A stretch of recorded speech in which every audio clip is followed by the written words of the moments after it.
Morning. Morning, morning, morning, morning. Good evening, good afternoon. Let's see. Hold on, ladies and gentlemen. Uh, crap. All right, bear with me, ladies and gentlemen, brothers and sisters.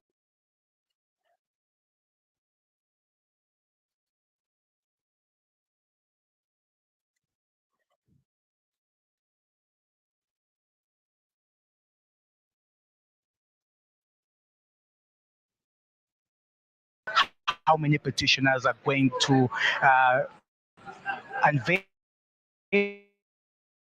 their case against the respondents who include the Attorney General, the Senate, the National to added as a fifth respondent in this case, and as well as Kithure Kindiki. On the other side, we had the likes of Law Society of Kenya being also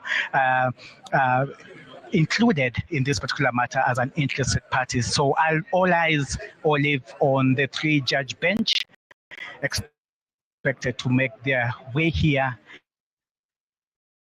Thank you for that update, Seth Olale. Wakili. Yes, please. There was leave given yesterday to appeal the decision on, is it Article 164 of the Constitution with regard to the Chief Justice having the power to impanel a bench on issues of an odd number, on issues of substantially of law. So can the Court of Appeal hear that matter parallel while this matter is still live in court in the High Court?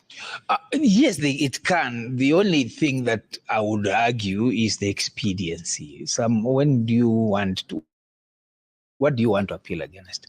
It can be consolidated in an appeal when you eventually have reason to go to Court of Appeal. So going to Court of Appeal on an application when you have a substantive petition before the court isn't the best use of court's time. So I would argue that you can argue that on another day. You still have that opportunity. But for purposes of making this process move on, I wouldn't think that that's something that you want to pursue. So I would think that the teams that have been asked that were aggrieved are not likely to go the appeal route.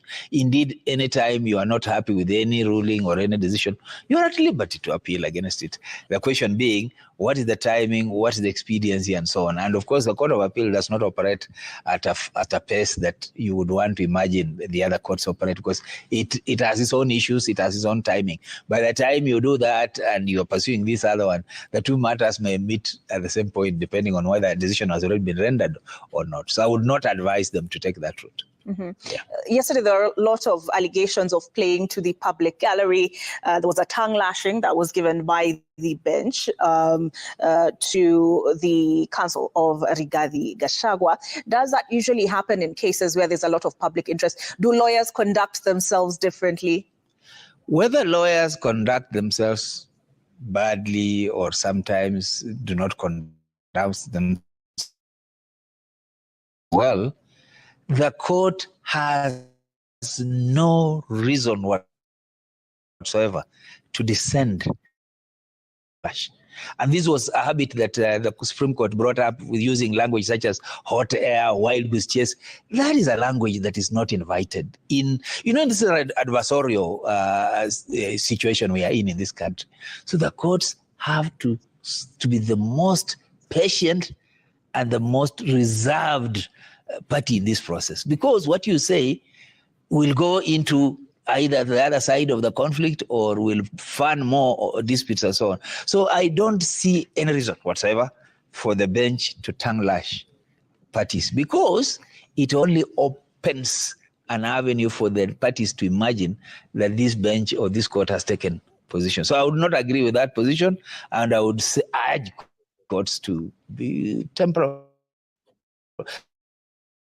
to guard their temperament, because people are looking to court for arbitration, and that's the last place you want to be aggrieved from. Mm-hmm. Yeah. But it's a fine line to walk, you want to, just right. Yes. So you do want to appear not only be, but you also want to appear impartial and fair.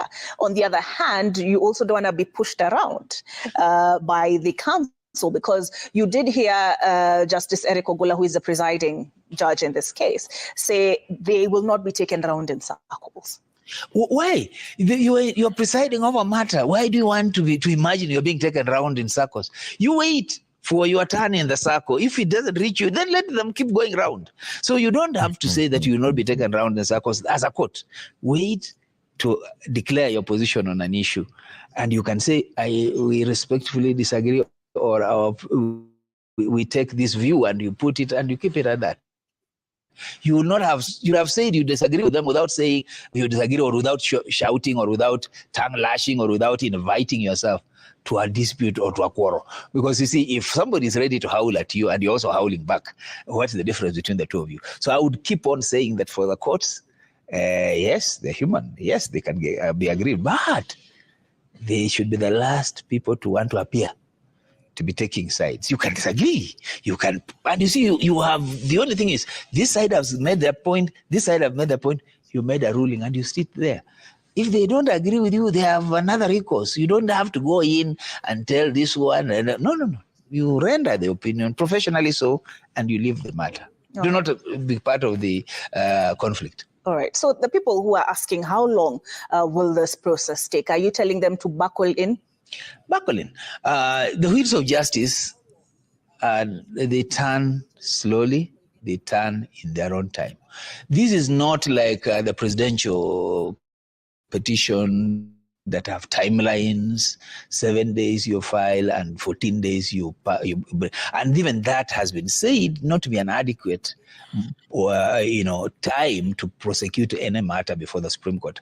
We all agree, but that's what the Constitution is, so we are stuck with it. This one has no time limits. And anybody who is in a hurry, politically, you already kicked the deputy president. So what other hurry do you have?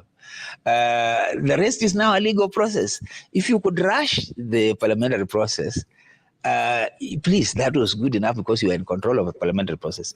But leave the legal process to take its course. Do not introduce rushy, hasty, and perhaps, again, biased approaches to court. So my view is, let the process play out.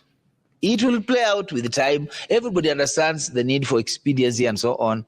And I'm sure the judges themselves will even give timelines, and let those timelines run out. Like you run their course. Like now you can see they said come tomorrow, we will be here at this time. Of course they say 2:30, they're not there, but again, maybe they're still somewhere processing other issues. And so you can't say, but you see, you say 2:30, how come you're here? You don't pick up issues like those. You keep on saying that if necessary, you can extend beyond 4:30 to 5 o'clock to 6 o'clock to 7 o'clock. If necessary, you can meet on a Saturday if all parties agree. What is the problem? The issue is, let us then focus on justice and not on non-issues. So are these the kinds of cases that take a time and please subscribe if you haven't subscribed to the channel. Subscribe to the channel, ladies and gentlemen. Everyone, please. This is one of such. I mean, like the video. Understands, the judiciary understands, even the parties involved understand that we cannot keep at this game forever. Somehow we have to solve. We have to decide one way or the other.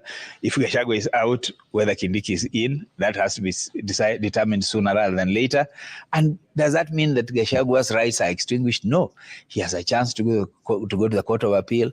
He has a chance to go to the Supreme Court. So we haven't had the last of this, and we are not likely to hear the last of it. Even if, for example, Gachagua was to win round one, in this High Court, the other party are free. The National Assembly are free to go to Court of Appeal. Maybe they can have it overturned. And then again, we will have Gachagua back, or it is Kindiki in, and then Gachagua can go to Supreme Court. So these matters are here for a time. We started it. Let us just back off, hold back, and relax. I don't want to say bring out our popcorns. No, it's not as simple as subscribe, that. Everyone. Subscribe to the channel. Don't forget, subscribe and like on and the share. Very first day. And he kept asking what you're asking. He's like, what is the rush? Allow lawyers to prosecute their cases. Does that have anything to do with the fact that this is the first time we have seen a deputy president impeached? And therefore, are we charting new territory? And are we charting the new territories with the modicum and the decorum that the legal process requires? That's the point. We've seen a few abnormalities, even as now the judges arrive. I can see the judges arriving. We've seen abnormalities in the way the National Assembly prosecuted the issue. We've seen a sense of hurry, a sense of even the way the motion was couched and the way. All right, was so canvassed. Wakili, as you pointed out, they have come in. So at this point, I would like to transition to the Milimani Law Courts. I've had in studio the head of public law, Daystar University, Dr. Martin Olo. Over to the court. Thank you.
Good afternoon. I guess we are now ready for the business of the court this afternoon. We have two applications seeking the recusal of this bench from handling this matter. We have two such applications, one in consolidated petition lead file 565, and the other is consolidated petitions lead file 522. I think because the responses are the same, we will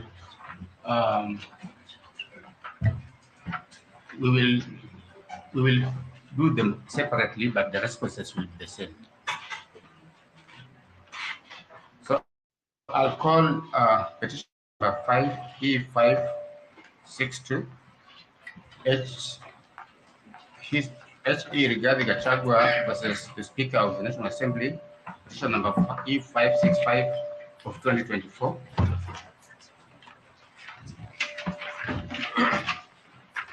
My lords, may I request, with your kind permission, if we could allocate time so that we structure the presentation, and for our part, on the part of the respondent, we will at whatever time you will allocate to us, we will use the job of convincing the court. I believe we agreed for the first application. I'll be the only one to deal with it. I will need 30 minutes to present my application. How much? 30 minutes, my lord.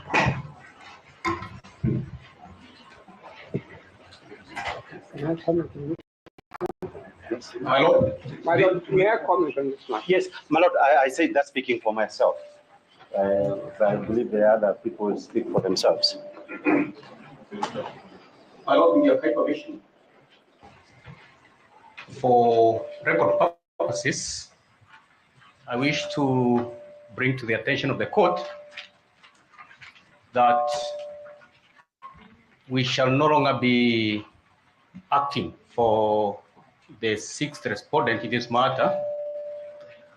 And to that effect, we have filed a notice to cease acting on account of the Supreme Court decision that determined that the president cannot be subject to civil proceedings.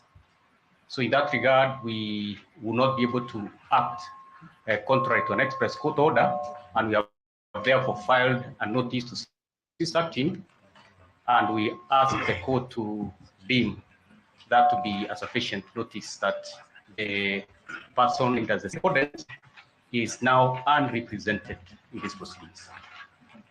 Thank you, Dr. Kamoto. However, we are not inclined to do anything this afternoon except the business of the two files before the court. After that, we can take directions as may be necessary. Most obliged. As far as time allocation is concerned, this is how we'll allocate time. The main applicants will give you 15 minutes each. The main applicants, we will give you 15 minutes each. Supporters of the application, we will give you 5 minutes each. If you are supporting the application, we'll give you 5 minutes each. Respondents will give you 7 minutes each. Interested parties will give you 5 minutes each. Rejoinder by main applicants will be 7 minutes each. We ask the court assistant to observe time strictly.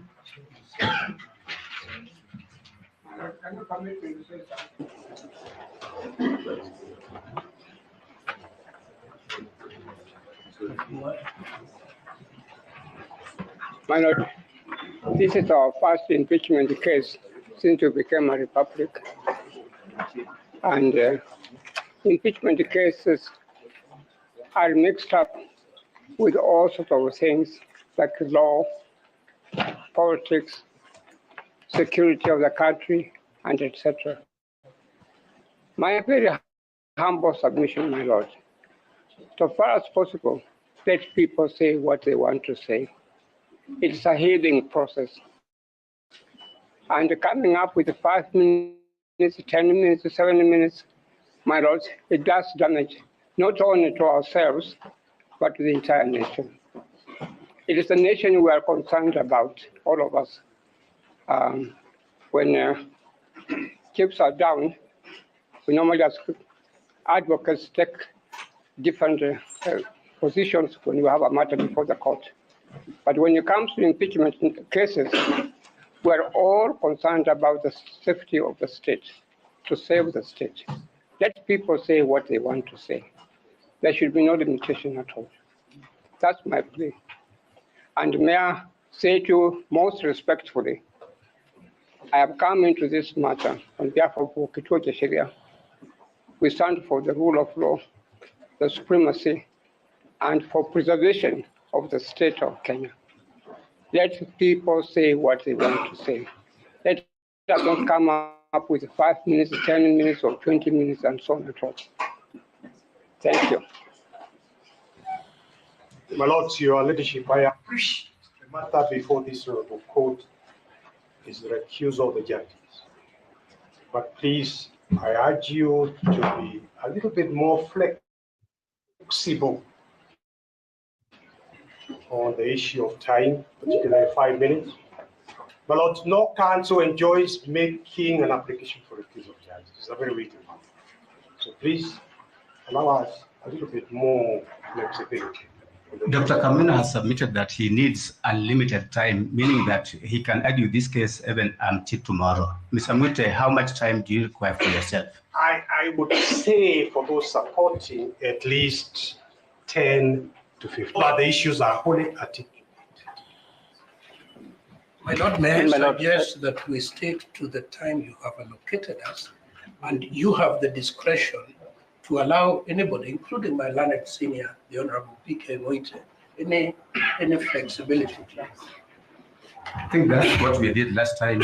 We allocated times, but we were flexible enough to add time whenever it became necessary. So with those submissions in mind, we'll give you the time allocations which we have given, but with the latitude to grant more should it be necessary. I was going to request the court that because we are prosecuting this application, that we just say that officially so that I don't feel pressured.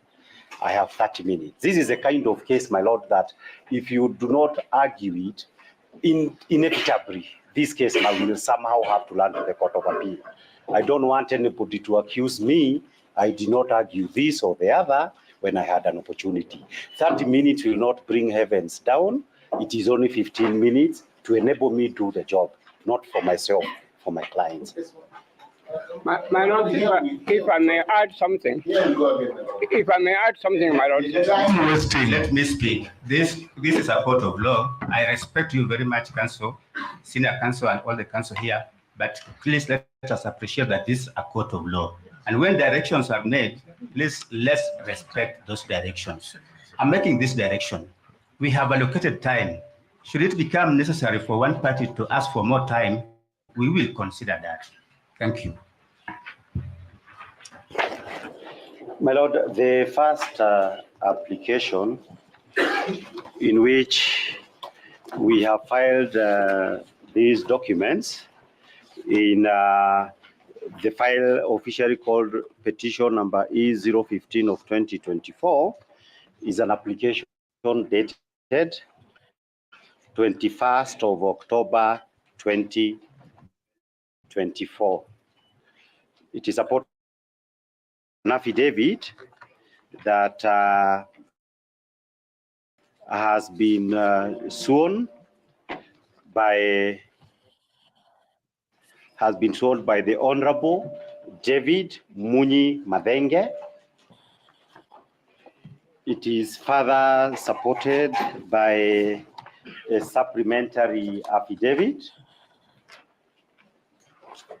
that is 21st, a supplementary affidavit of 24th of October 2024 by the Honorable David Madenge. My Lord, in addition to that, we have filed a bundle of authorities, which I believe that they have been furnished to the court. My Lord, looking at my watch, it is 3 p.m. I am certainly going to require some additional time, but let me start and see how best we can manage the time that has been allocated. My Lord, in the ruling that you delivered yesterday, you made a significant point that this is a matter of extreme public importance that deals with the most weighty issue that can be conducted, both with regard to the office that it relates to and to the issue of political succession. My Lord, the issue of political succession countrywide is an existential issue of the state. Existential issue of the state in the sense that this is an issue that when you read Professor Ben Nabweze, and when you read all these cases from Pakistan, they are the most weighty constitutional issues that can appear before any group of judges. And my Lord, for purposes of this country, we are saying that for the 2010 constitution, the matter before you, and that is why has informed the filing of these applications, is one that is an existential issue for purposes of the 2010 constitutions. Your Lordships, I say that... Your Honor, sorry for interruption. You have been muted. I am unable to follow proceedings.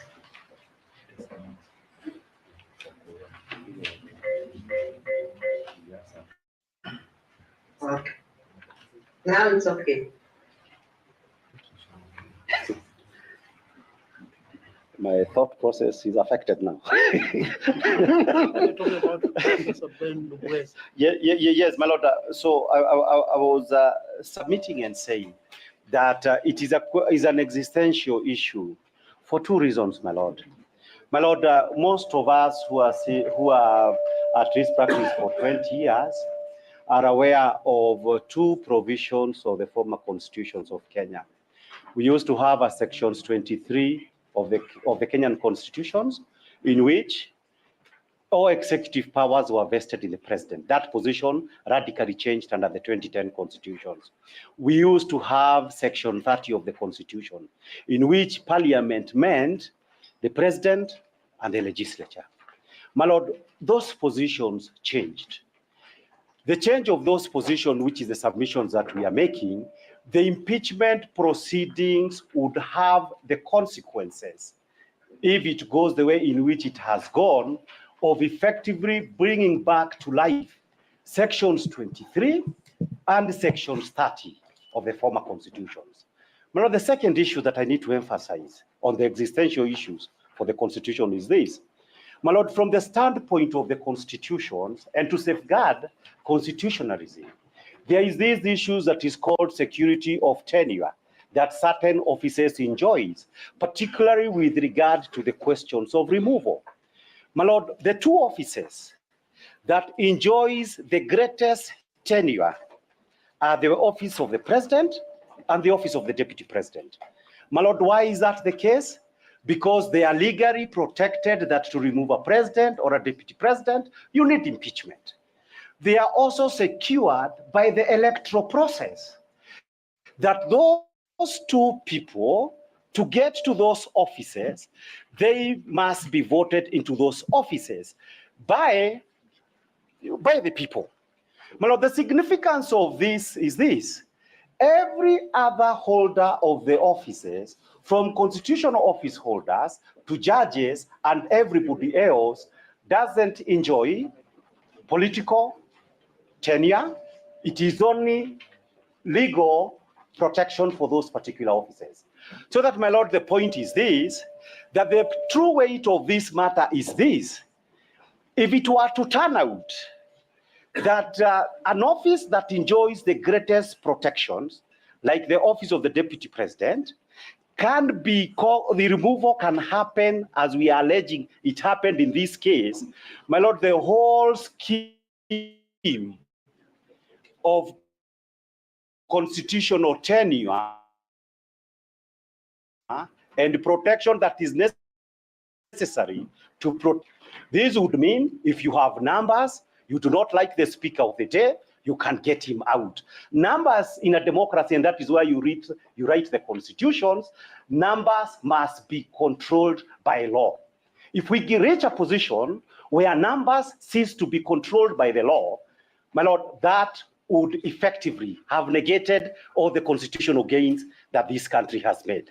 My Lord, having made that point of the nature of the issues that you are dealing with, let me come to the issues before you.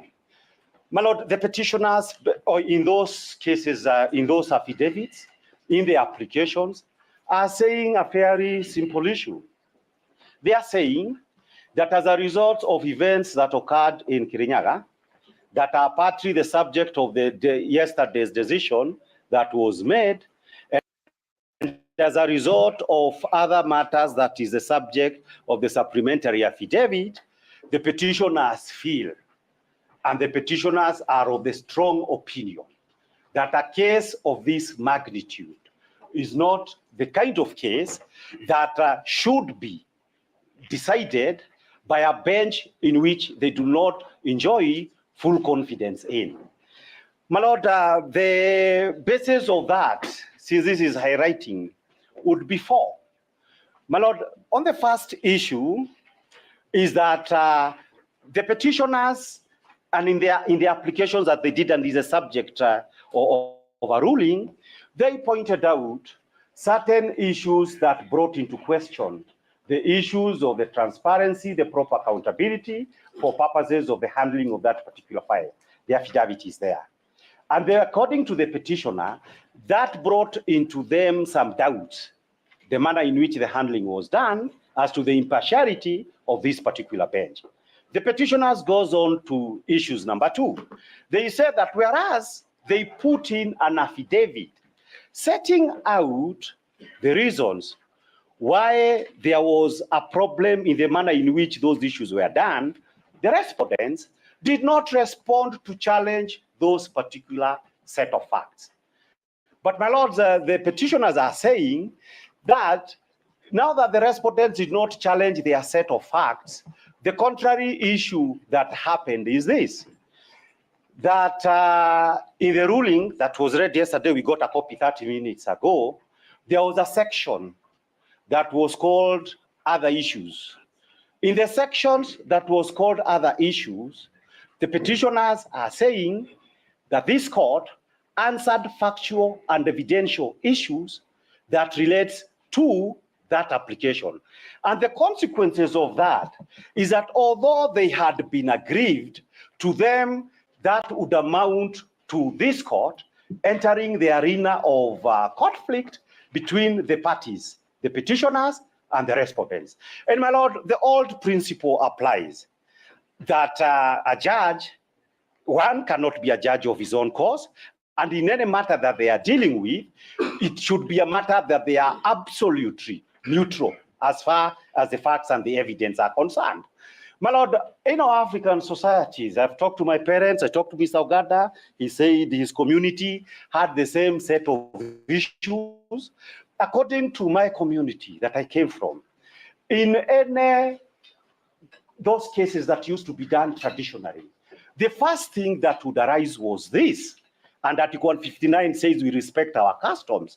It was to ask those who will be able to determine this case, are all the parties satisfied with this group of wazes that will be deciding the case?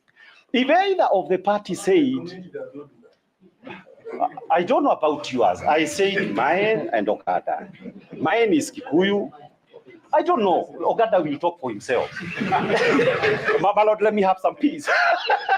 I think he wants to destroy my train of thoughts. My Lord, so that the point I was saying, I can be happy. Ogada can defend himself what he told me. But my Lord, I'm saying, at least for my community, that issue would arise. Does any of you have a problem with any of these wazes who will decide the issue? My Lord, if the issue arose, that a party said, me, I don't want that mzee to be there, or that other one, invariably, and this is communal justice, that person would pull out and get a mzee, another mzee, that everybody feels comfortable with. So that, my Lord, and I've appeared with you, I respect all of you absolutely. The petitioners are saying the circumstances of this matter is that we are unable to enjoy that confidence. My Lord, when the petitioners were speaking about what they said they feel, like is a three-judge bench, one in which they expect fair and square justice. That was a terminology in the case of Gedongori that we have attached on our submissions. That from the word go, a party appearing before the judges should be able to feel that we have a reasonable chances of success between those judges, but more importantly, that none of the judges is connected to the cause, one, to the cause, or to the individual in which you are in dispute with. My Lord, why is that important? That, my Lord, is important because since Saturday of this week, in fact, up to yesterday, but the petitioner says they have been treated to a situation, and a lot of those information people have sent it to my phones because they have seen me on televisions, where we have such a scenario that repeatedly they keep saying we are going to have what is it called? We are going to have a swearing in as soon as these three judges give to those particular orders. My Lord, that cannot create confidence because assuming it is not this case, every party, and we have very many cases here, if somebody, you are drinking him in a bar, says, no, you are going to lose that case before the persons we are appearing before. That, my Lord, is a party. Parties are not lawyers, are not supposed to be sophisticated. That party will be left certainly with a huge, huge problem as to whether actual justice is possible. And it might actually be, my Lord, that whenever else is dealt, the petitioners will win this case. As we expect, we shall win if the petition is heard. My Lord, if that is the case, and that may actually be the case before you, but my Lord, the scenario that is bad and that is prevented by the law is a scenario where the parties lose. Because they will say, well, you are Ahmed Nasir told us, Oscar Sudi told us, Kamket told us, and all these individuals who are saying it was called drama. We are here for entertainment. My Lord, if judges are supposed to be treated to entertainment, and those judges are supposed to stop that entertainment, my Lord, there is a problem on the face of it. There is a notice of appeal that we have filed, and it is part of the supplementary affidavit. In this notice of appeal, your lordships, we have pointed the issue, and we have said one of the other issues of concern is that the judgment of this court that dealt with these other issues, that judgment, the contents of that amounted to preempting and answering the application that those issues we are submitting did not come from the respondents, but these applications having been filed, we are arguing these applications. After, in a previous ruling of yesterday, we have effectively been responded by the court itself.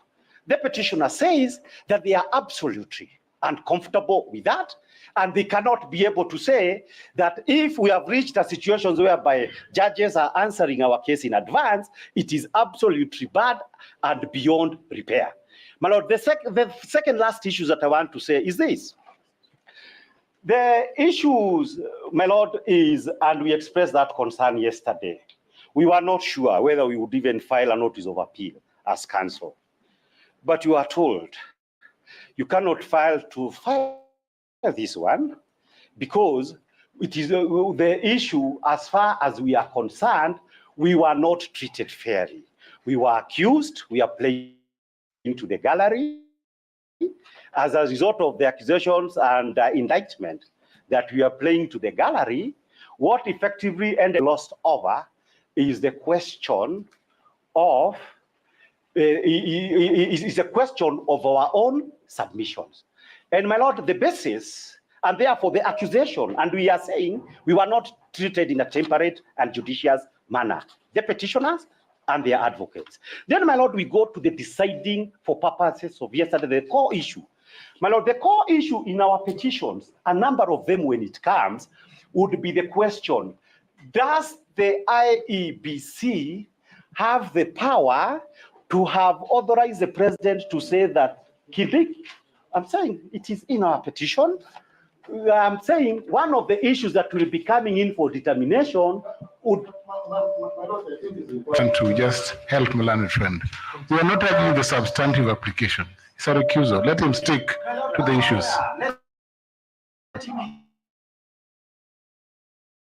Yeah, the issue and the answers. Let's do the right thing. That would be arising is whether the IEBC without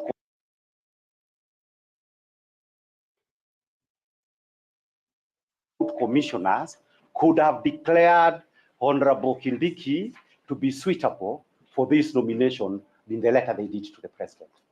My Lord, that particular issue is significant because the petitioners are saying that this court, having effectively read Article 165.4 in a manner that amounts to amendment of Article 165.4, they perceive the real danger that when a more important question arises, the same logic would be applied against them.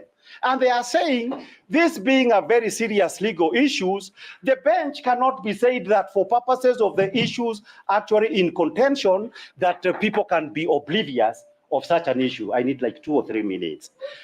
My Lord, having said that, therefore, it is our submissions. And as our Honorable Which has said, nobody extracts any joy to raise this kind of an applications because judges are legal colleagues. But my Lord, the point that we also want to add for purposes of this application, this is contained, I believe, in the affidavit of my clients, is of course to point out to the issue. But the Honorable, the Deputy President, Rigathi Gachagua, by a letter dated 23rd of October 2024, did file a complaint against all your lordships. And this complaint was acknowledged by the Judicial Service Commission that it has been received. Then there is the issue that required disclosure. According to the petitioners, I wasn't even aware of this, I saw it today. According to the petitioners, is that there is a very close relationship between one of your lordships, the Honorable Judge Murima, and the Speaker of the National Assembly, who is the Speaker of the Senate, who is a member of here. That close relationship, according to the petitioners, is one that ought to have been disclosed so that parties could be able to make up their mind that are you comfortable? And we do that every day. I've actually not proceeded in a number of matters for some of the judges who are my classmates, saying, Kibe was this, we were close, we were friends. Are you comfortable? That question ought to have been raised. That issue was not raised, and as a result of that issues not having been raised and now having come to public notice, the petitioners are of the view that it would not be proper to be able to proceed in this matter. My Lord, in conclusion, what I would like to add. Before my learned friend concludes, I want you to be added another minute. Could he please, to assist us to respond, set out the nature of that relationship and where it is expounded in the affidavit? Well, my Lord, I thought that can actually come during the response, as I said.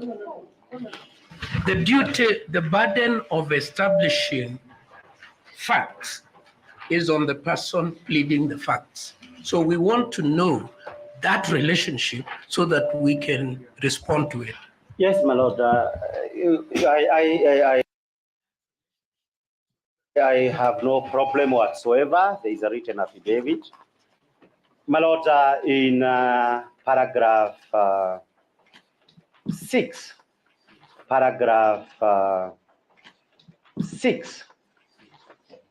of the supplementary affidavit, it reads as follows: whereas I was not aware about the relationship between the Honorable Justice Mrima, who is among the 3 judges handling this matter, and the 4th respondent, that is Kingi, it has been brought to my attention that the Honorable Judge and the 4th respondent, Speaker of the Senate, are very close friends, as demonstrated as here under. 1, the respondent attended the wedding ceremony of the judge and they took a photograph with him. Number 2, in a post on social media, he indicated... May I please, Your Lordship? I thought I should finish. May I say something?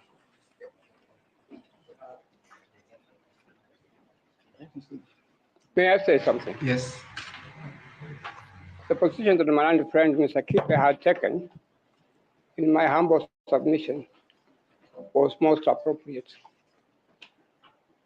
We are not here to destroy professions. Disclosing some of the details may not be the right thing at all. I think one should make a reference in a tactical manner, which your lordships will be able to appreciate of what is going on. I would respectfully say to you that this is an area where we have also to protect the judiciary, the judges and the magistrates and judicial officers. I'm not very sure that we should have an in-depth account of what really one is complaining of. Explain that, my Lord. There is a new affidavit that has just come online that contains some of these allegations. It wasn't there before, and that's why we sought. Now, you may proceed. My Lord, I think I agree with Dr. Kaminwa that unless, because as I said, I am not the source of any of this information or something that came to my knowledge, that I was sticking to what my learned colleague is talking about, unless there is insistence by my learned colleagues. My Lord, I do not see the value of that insistence. I'll follow Dr. Kaminwa's position. It is stated in the affidavit. I will not say anything more on that. The respondents can say we can have a rejoinder when the issue arises. My Lord, and the problem with these issues of somebody not continuing what they are saying is that he's making is this: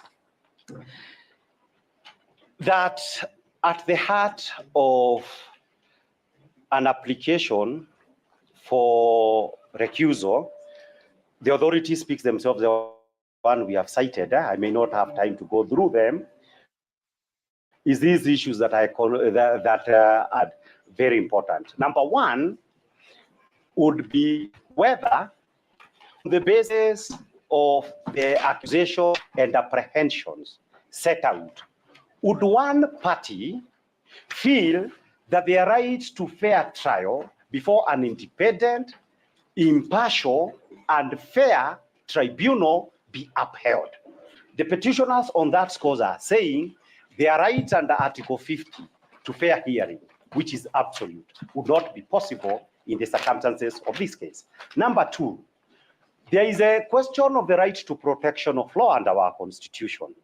That right to protection of law requires that for it to be protected, there must not be any doubt that that protections would be availed if it is deserved in accordance with the law. The petitioners again say they have reasons to believe, as a result of all matters taken into account, that their rights under Article 27 would stand violated. And my lord, the final issue, which is most important,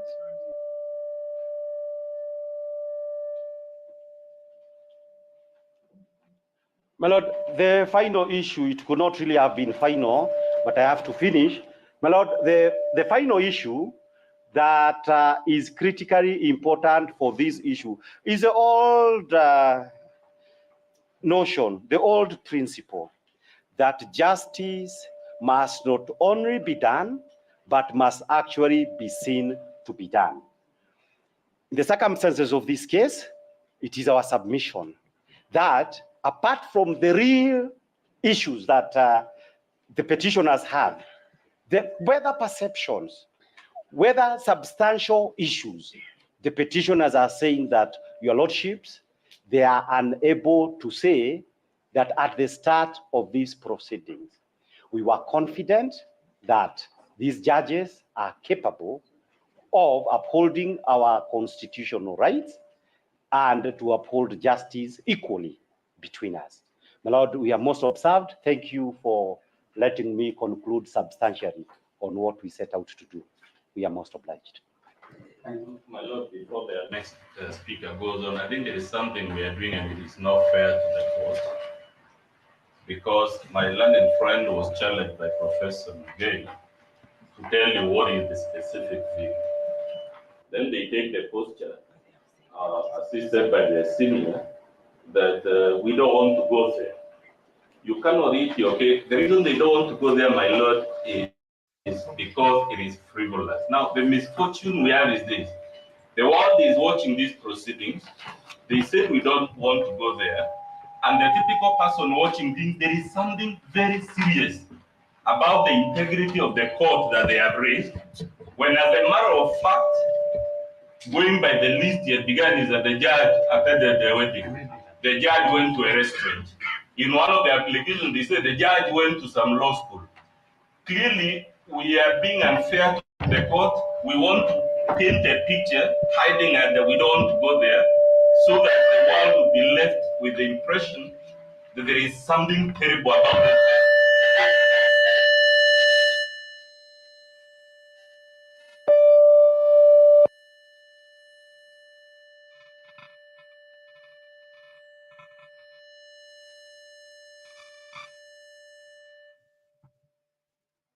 My lord, I think it is Lord Cromwell who said, if you want to paint a picture of me, don't embellish it.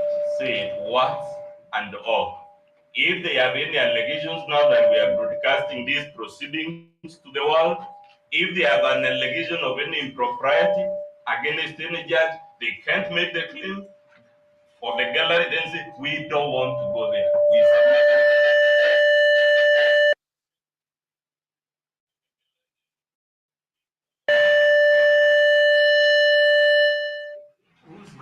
There's something wrong somewhere. My lord, I'm elderly. I've got weak ears. Is there something going on that is wrong?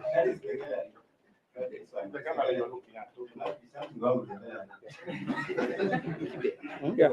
My lord, may I address my learned friend?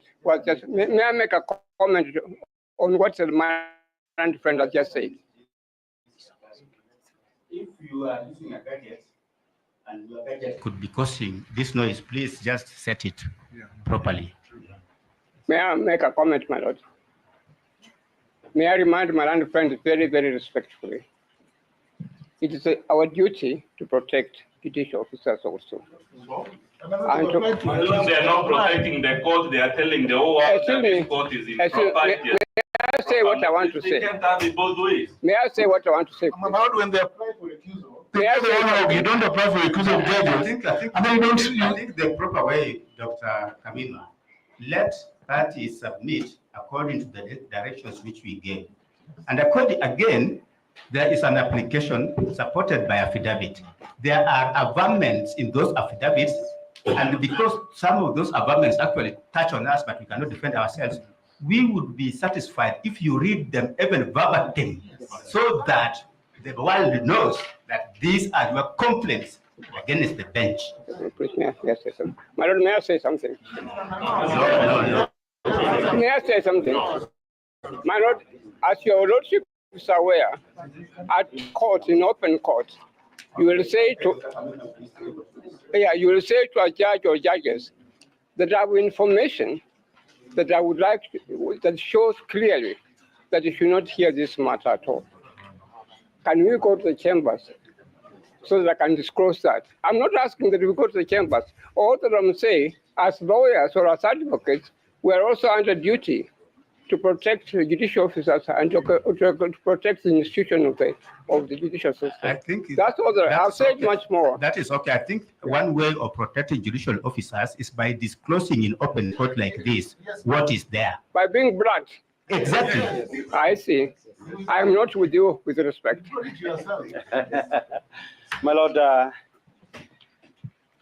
next time, I hope also don't have to say you must do it within 15 minutes, which is what they were trying, then accuse you for not reading everything. Because I have not actually read everything, there are other issues I could also have read. But my Lord, let me read this. My Lord, hearty congratulations to my long-time friend. That was underlined by and the source is Right Honorable Amason Jeffa Kingi, EGH.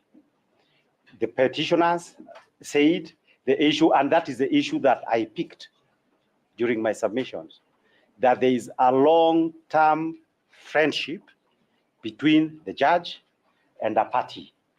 That long-term friendship ought to have been disclosed. I said that. Then it goes on to say, on the occasion of the renewal of your marriage vows with your beloved wife, this is now the evidence they are giving. You are a true testimony to the belief that spouses resolve to stick with each other through thick and thin, great things can happen.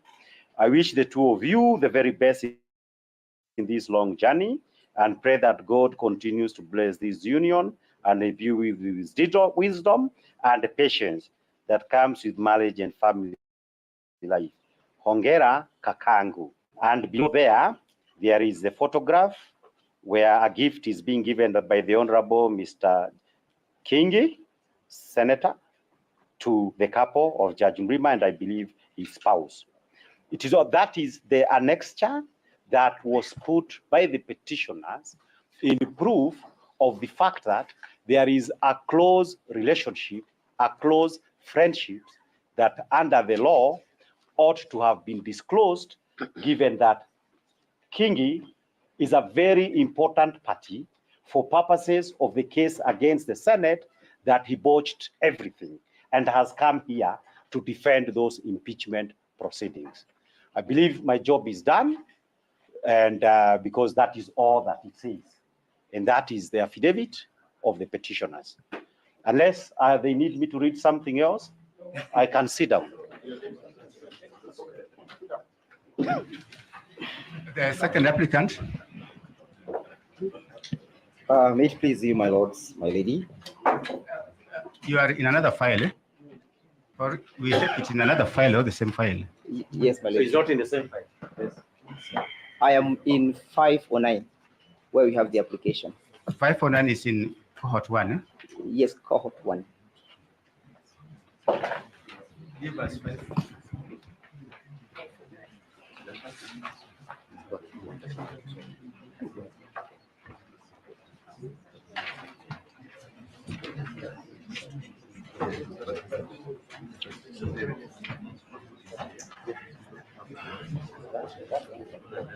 Your Lordship, with profound respect,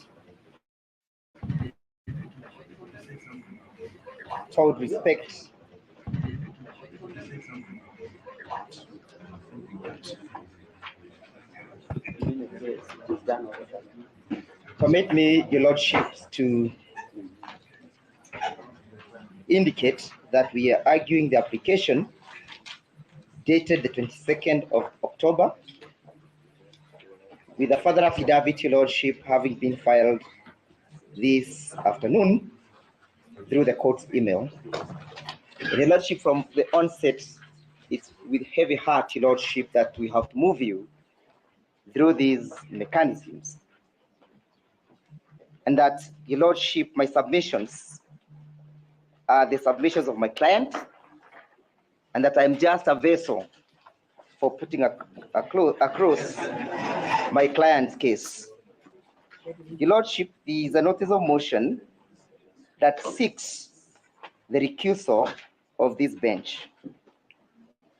The same, Your Lordship, is supported with an affidavit and an annexure. Equally, the further affidavit is supported by 2 annexures.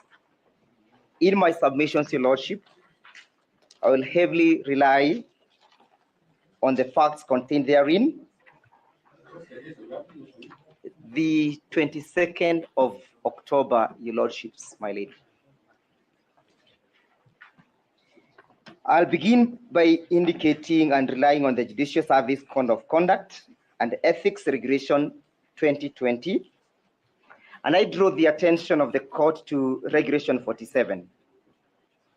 Regulation 47, Your Lordship, states that a judicial officer may recuse himself or herself in any proceedings in which his or her impartiality might reasonably be questioned, where the judicial officer, 1, is a part of the proceedings, B, was or is a material witness in the matter in controversy, C, has personal knowledge of disputed evidentiary facts concerning the proceedings, D, has actual bias or prejudice concerning a party, E, has personal interest or is in relationship with a person who has a personal interest in the outcome of the matter, F, has previously acted as counsel for a party in the same proceedings, G, is precluded from hearing the matter,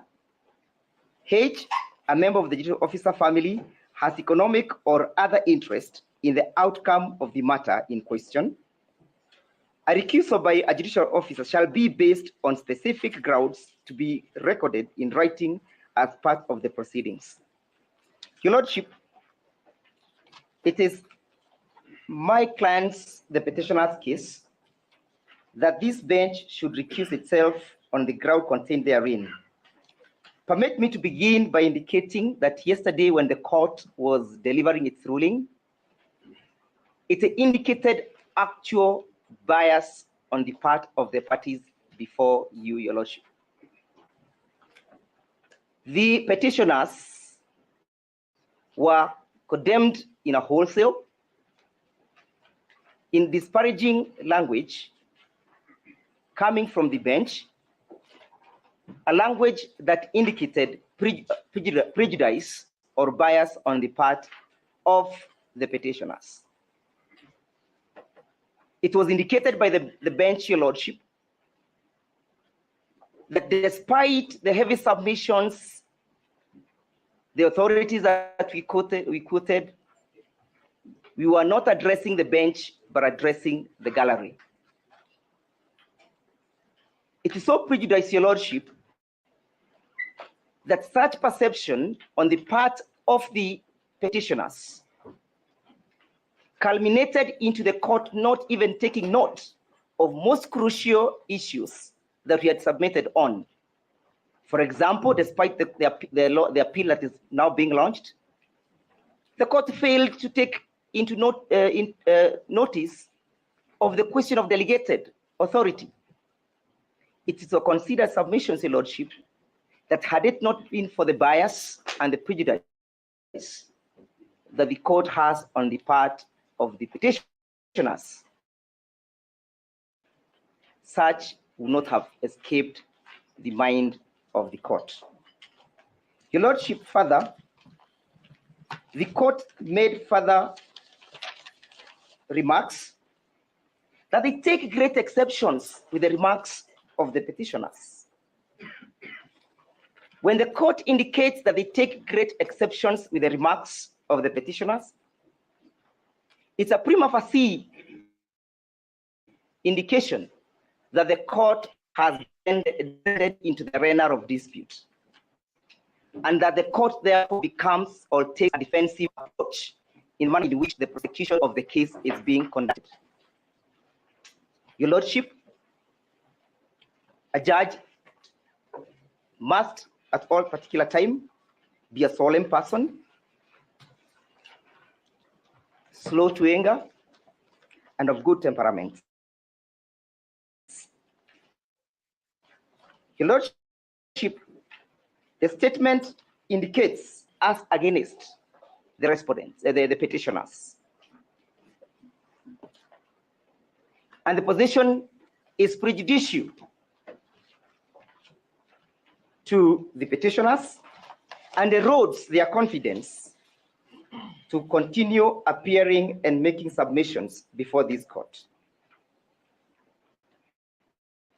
It was the observation of this honorable court, Your Lordships, that my clients indicates that the court made further findings that the petitioners were not pursuing the urgency of the applications. What a reasonable man, a bystander, a fair-minded person, listening to these statements, internalizing them, will come to a conclusion that the court has taken a hard position on or against the petitioners. The test of a fair-minded person, Your Lordship. My Lord, we really hate to intervene, but my colleague, if he's had time for it, it's okay. But let him tell you how, yes, the ruling you issued will be a basis for an application that was filed long before that ruling. No. Your Lordship, if he may be patient, he'll have his chance to bite the cherry and respond in that manner he so thinks that he should. Your Lordship, the application has also indicated that Justice E. Ogola is closely associated with his spouse, who serves in the Water Kenya Towers Agency.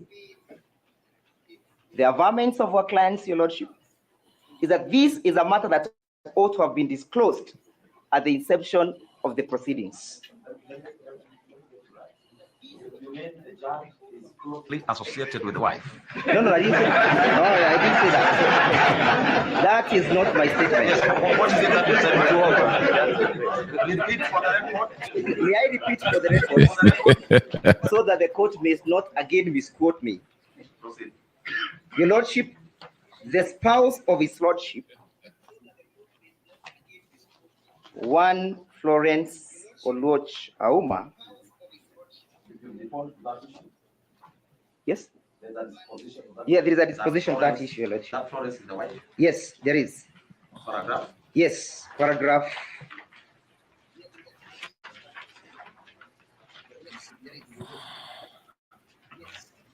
Paragraph 13 of the supporting affidavit, as read with paragraph 11 of the further affidavit. She holds a position in the Kenya Water Towers Agency, an appointment that was done pursuant to the Gazette notice number 7515 of 2013, for and on behalf of the presidency by Siopan Tuya. Your Lordship, it may go on record that the sixth respondent who initiated or made this appointment is a party in these proceedings, and that the parties. No, my lord, that's not factually correct. I'm not getting you right, and I'm sorry for interrupting. Where are you lost, my lord? Here.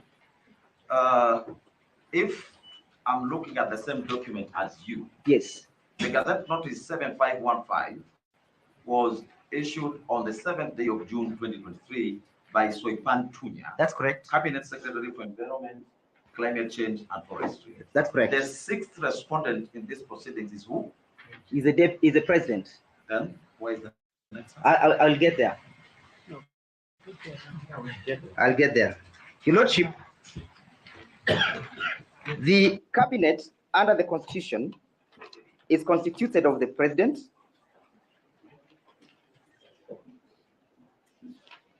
and the cabinet secretaries appointed there rather, and the deputy president of the Republic of Kenya. That Siopan Tuya is an agent of the presidency. Okay. Your Lordship, one of the issues that was before the impeachment was that the deputy president, the petitioner herein, indicated that Kenya is a shareholding country. There are shareholding agreements before you, and that positions either in parastatals or corporations were to be shared in accordance to that share agreement. That is the reason why his client got impeached. That is not anything that is before you for determination. That is the reason he was impeached. You'll be given an opportunity to respond. Even if you are itching, Mr. Nyamondi, take your cool. Your Lordship, it is my client submissions that Florence Auma Oluoch may have been a beneficiary of that shareholding. Your Lordship, finally, Your Lordship, Kindly, just we have just a minute. It is extremely unfair and unjust, especially for an advocate to mislead or what we have seen to play to the gallery like evidence. Can you read paragraph 12 of the affidavit? So that he does. No. Yes. Let's hear it from him, where he says that the state board is chaired by the president, who has. So can you kindly do it properly so that you don't? I'm sorry, I'm not. Excuse me. No, excuse me. No. Your honors, your ladyship, and my lords, they will have time, as you said, to respond and say all these things. If he's saying nonsense, they'll stand up and say so. But this constant interruption is intended to derail this hearing. Let them respond when their time comes. Yes. And stop bullying people. And we abhor the condescending nature of the respondents. Yeah. Everybody here has been instructed by a client either to speak sense or nonsense. So that being the case, the condescending attitude is completely objectionable, and everybody should take their seat and use their time with sense. If sense can only come from them, they do it during their time. Thank you very much. Fair point. Fair point. Can I finish? But my lord, may I be protected to urge my application and the respondents be granted opportunity to respond? Finish what I was saying. You will have your time. I know I will have to respond. Time, but please, this is the application being presented. Let's not have a thing. It has been served upon you. My lady and my lord, just permit me to say one thing. Just one thing. Your Honor, if I'm allowed to just say something. Just a minute, counsel. Just a minute, counsel. Let applicants finish their case and then people will respond. Because this interjections is just going to affect the conduct of the proceedings. It's very unfair. Let everybody have a chance. Yes. Each person has 10 minutes, others have 5 minutes. Let them utilize their time. But these objections in between is unfair and it's affecting the flow. Come to court and say that.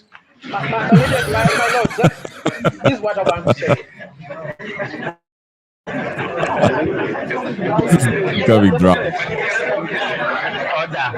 Order. Can we have some order? Can we please have some order? Harvey, you may proceed. My lord, a judge is first an advocate and second an advocate. We are all here advocates. My plea is we conduct these proceedings in an orderly manner. as Professor Gidu Muigai used to remind us when we were in school, to be an advocate, you are a superior mortal. Can we just be slightly superior and deal with this thing in an intelligent way? You are remaining time to conclude. I am most obliged, Lordship. It may be noted that, Your Lordship, that the chair of this board is directly appointed by the President, the six respondents in this case. Your Lordship, may I submit again that the perception out there is that this bench has been constituted for a particular purpose, and that the bench is just a mere conveyor belt, and that the parties herein will not have the chances to have justice of their case being dispensed. Your Lordship, I have annexed a tweet by Senior Counsel Ahmed Nasir, annexed in our affidavit at paragraph 12, and I would wish to read that tweet, Your Lordship. Ahmed Nasir, Your Lordship, is a senior member of this bar, a senior counsel, and Your Lordship, here it goes. The conservatory orders will be discharged by the 3-judge bench, latest by next week, if not by Friday. Even as we approach you, Your Lordship, the perception out there is that this bench is part of the conspiracy.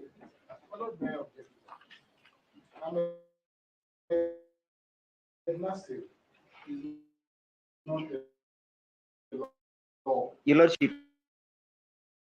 He speaks not to the law. He's not a witness, my lord. How does Ahmed Nasir, and we have 64 senior counsel, how does Ahmed Nasir and his tweet inform submission before this court? Well, may I answer that, Your Lordship, to the good professor, that we are speaking about perception. The standard of a bystander, the reasonable man, a fair-minded man in the status and the character of a senior counsel, Ahmed Nasir says, and the president's lawyer says, we cannot receive justice. That is the standard. Ahmed Nasir says that this court will quash. Mr. Ojienda, you'll have your time to respond. No, but the point is, he then speaks in your favor.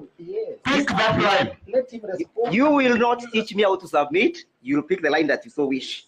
For me, I am saying, Your Lordship, that the perception out there is that this bench has been constituted as a conveyor belt.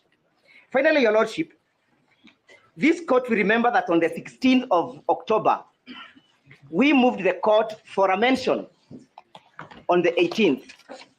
The court declined to grant that mention and slated our file to be mentioned on the 29th of October. But when they were moved by parties in these proceedings, the court was generous and gracious enough even to sit on a weekend, to sit on a Saturday. Noting that we were before you, you slated our matter for the 29th and never saw the urgency. Your Lordship, how can a fair bystander be convinced that this court will dispense with substantive justice? How can it be said that this court is impartial? Your Lordship, the question of a spouse being linked to a judge, as indicated by Rule 47, is of paramount importance, and it's something that cannot be ignored. Why didn't the court disclose to us? Why did the court conceal? If the court can conceal such kind of apparent evidence, what else is it capable of concealing? Your Lordship, permit me to indicate that in our affidavit that would wish to expunge paragraph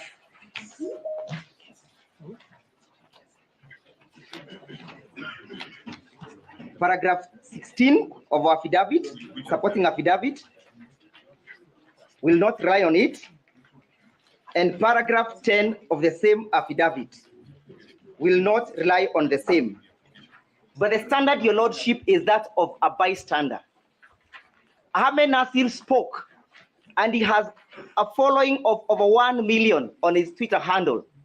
That is the perception has been created to the Kenyans that this bench, 1, is a conveyor belt, 2, it is considered for a particular mission, 3, it's part of the conspiracy.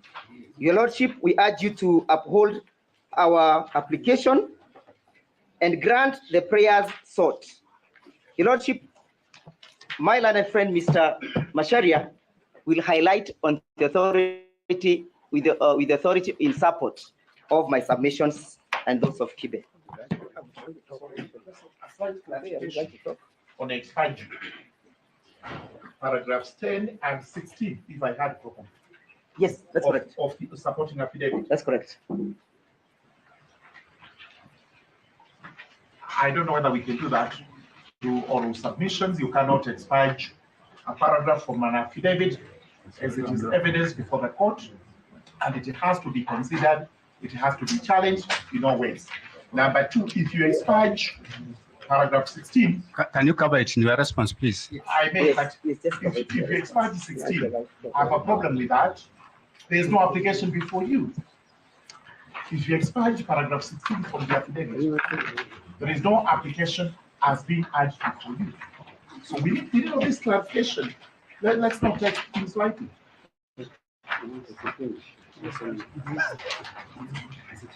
Yes, Your Lordship, yes, it is true that the paragraph that I seek to expunge is paragraph 16. I would like to address the question. I would like to address the question.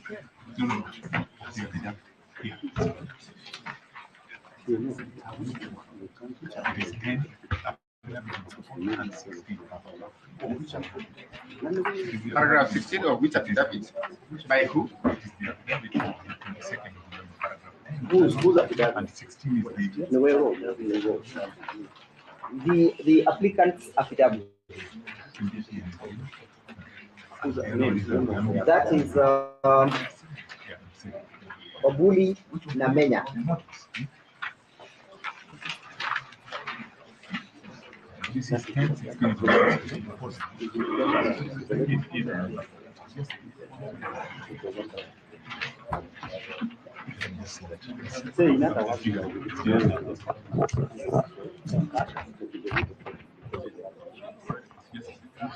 My Lord, permit me with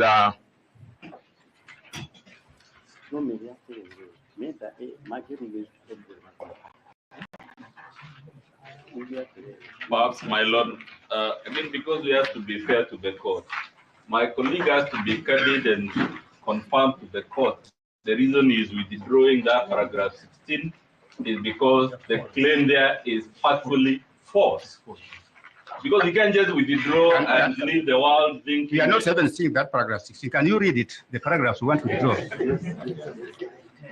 And 10 and 16.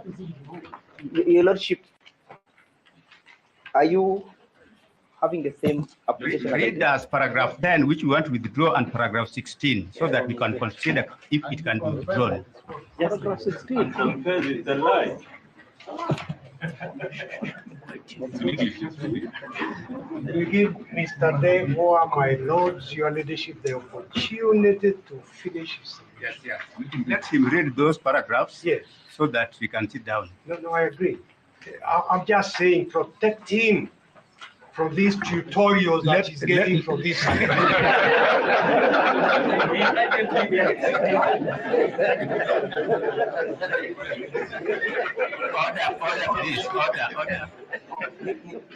Please read as paragraph 10. Your Lordship, I would wish to say that most respectively, I wish to say no more in respect to the paragraph. These are directions from court. Read paragraph 10 and paragraph 16. Read paragraph 16 reads. Paragraph 10 first. May I have some peace, Your Lordship? No, listen. How many people are in conduct of these trials, Your Lordship? Listen. Who is in conduct? Listen. Wow. Bana Njiru. Yes, Your Lordship. I'll read. You have applied to expunge yes, paragraphs 10 and paragraph 16. Yes, Your Lordship. Can you read those paragraphs which you intend to expunge? Your Lordship, paragraph 16 says that. Paragraph 10. Do I have to read it format?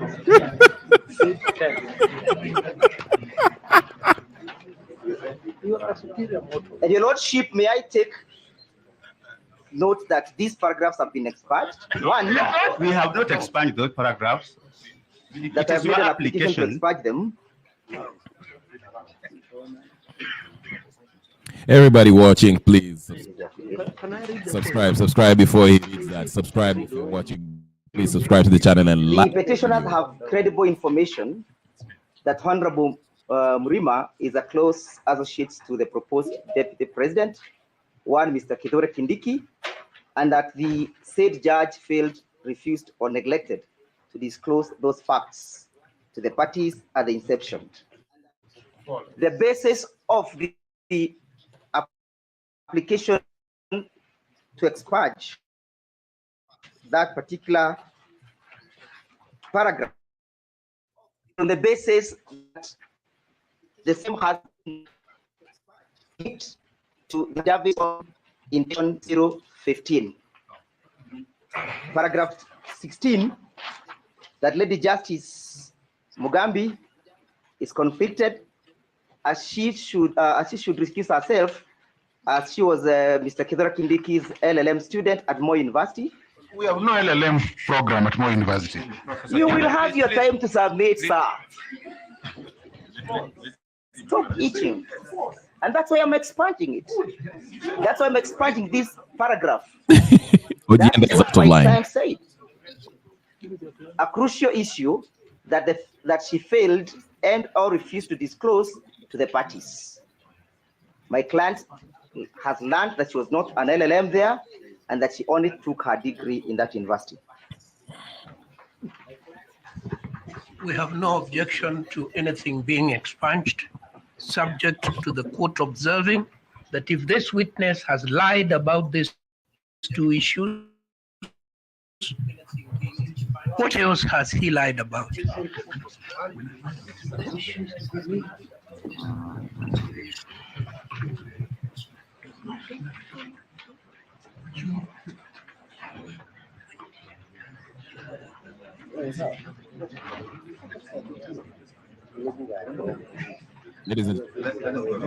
Ladies and gentlemen, brothers and sisters, please take a moment and subscribe. Everyone that's watching, subscribe to the channel. Subscribe to this channel as we break down what's going on in courts right now. Please subscribe, share, like, comment, subscribe, hit the subscribe button. Everyone that's watching, please do so. It takes you a second as we continue. In a ruling, because application has been made and the response is there, but we decline the invitation to expunge those paragraphs. They will remain as part of the record.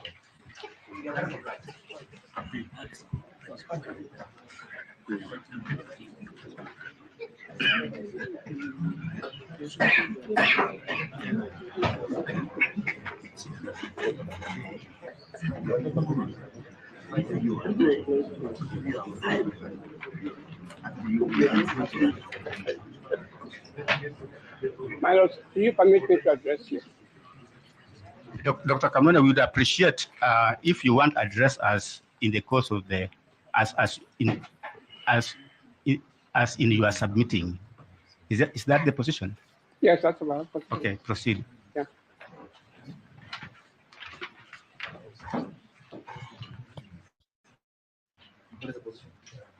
My position is this: is that if there is a party, are you supporting the motion? I'm supporting my land friends for complaint to Lebu and Chiru and my land friend Mr. Kip. You need to go. Yes, oh, you want to go first? Yes. You have a prejudice if I talk? Yes. Thank you very much to my senior, my lord. I'll take about 15 minutes. Mercifully, my issues are issues of law. They will not incite any shooting up from a respondents, or should not. My lords, and your ladyship, I have submitted some two cases. The first case is the case of Standard Chartered Financial Services and another versus Manchester Outfitters. I don't know that you have that with you. And the second is a case called Naveen Premjikerai versus Virunga Limited and others. In the case of Standard Chartered Financial Services Limited versus Manchester Outfitters, and this remains, as far as I'm aware, the first case where the Court of Appeal reviewed a judgment, a concluded judgment, set it aside and varied it. And the only question before that court that led it to this decision was the question of bias. I invite my lords and your ladyship to paragraph 1 of the decision, where the court says as follows in trying to frame the seriousness of the issue. And I'm reading from the second line. It is a rare application in which the applicants seek to have the judgment of this court reopened, re-examined, declared nullity, set aside, and the appeal had afresh. I invite you now to go to paragraph 9. We've done back-to-back a photocopying, but if you look at paragraph 9, in the middle is in bold the words Jasbir Singh Rai and two others versus Talokan Singh Rai. And the court is saying what it held. And it says this. During the pendency, my lords and your ladyship, are you there?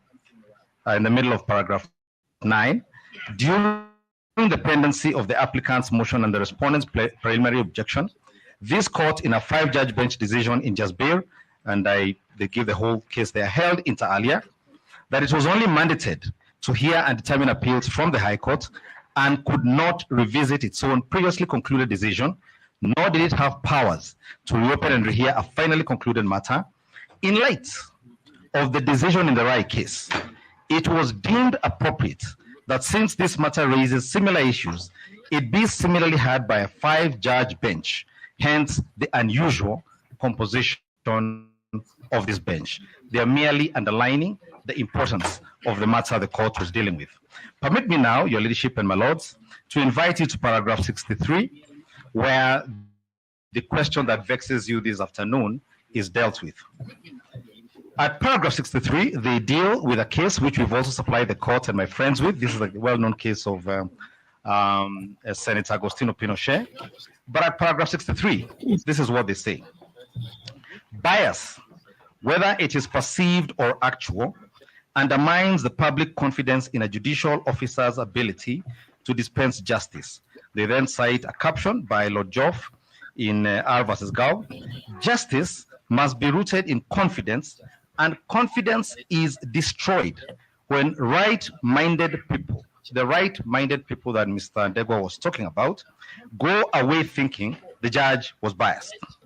At paragraph 65, the case of Webb versus Queen, in considering the merits of the test to be applied in a case where a juror is alleged to be biased, it is important to keep in mind that the appearance as well as the fact of impartiality has been done.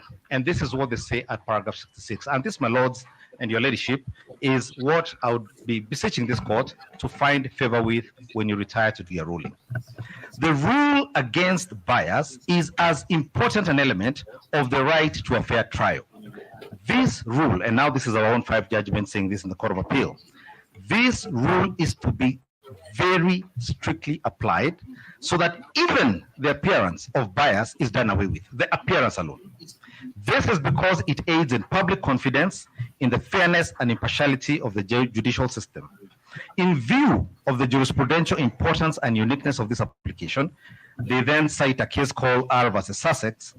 Justice should not only be done, but should manifestly and undoubtedly be seen to be done.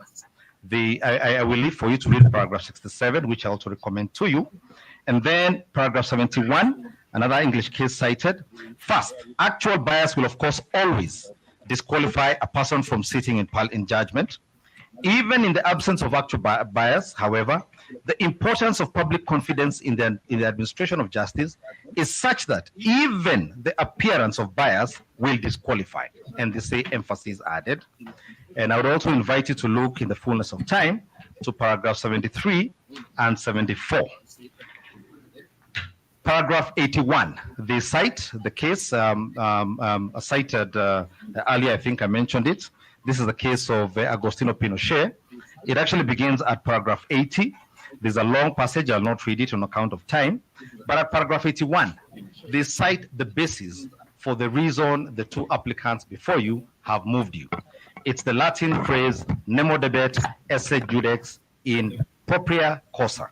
No man is to be a judge in his own cause. Then at paragraph 82, Lord Hope in the same decision. Indeed, it may be said of all the various tests which I have mentioned, including the maxim that no one may be a judge in his own cause, that they are all founded upon the same broad principle, where a judge is performing a judicial duty, he must not only bring to the discharge of that duty an unbiased and impartial mind, he must also be seen to be impartial. Having considered all those, the court, and in that case, what the issue was that the late Justice Laka had represented one of the parties previously, not in this matter, but previously. But at paragraph 86, they give a summary of what I've told you, and then go to paragraph 88, and then this is how the court finally resolves the matter. And I would also recommend to you paragraph 90. Let me read paragraph 90 before going to the conclusion. The mere probability or appearance of bias was enough to breach the cardinal rule of fair trial in the administration of justice. Having raised the issue of bias arising from the same circumstances in the hearing of an interlocutory application by the same judge in a matter involving the same parties, we do not understand why the applicant's counsel failed to raise the issue during the civil appeal.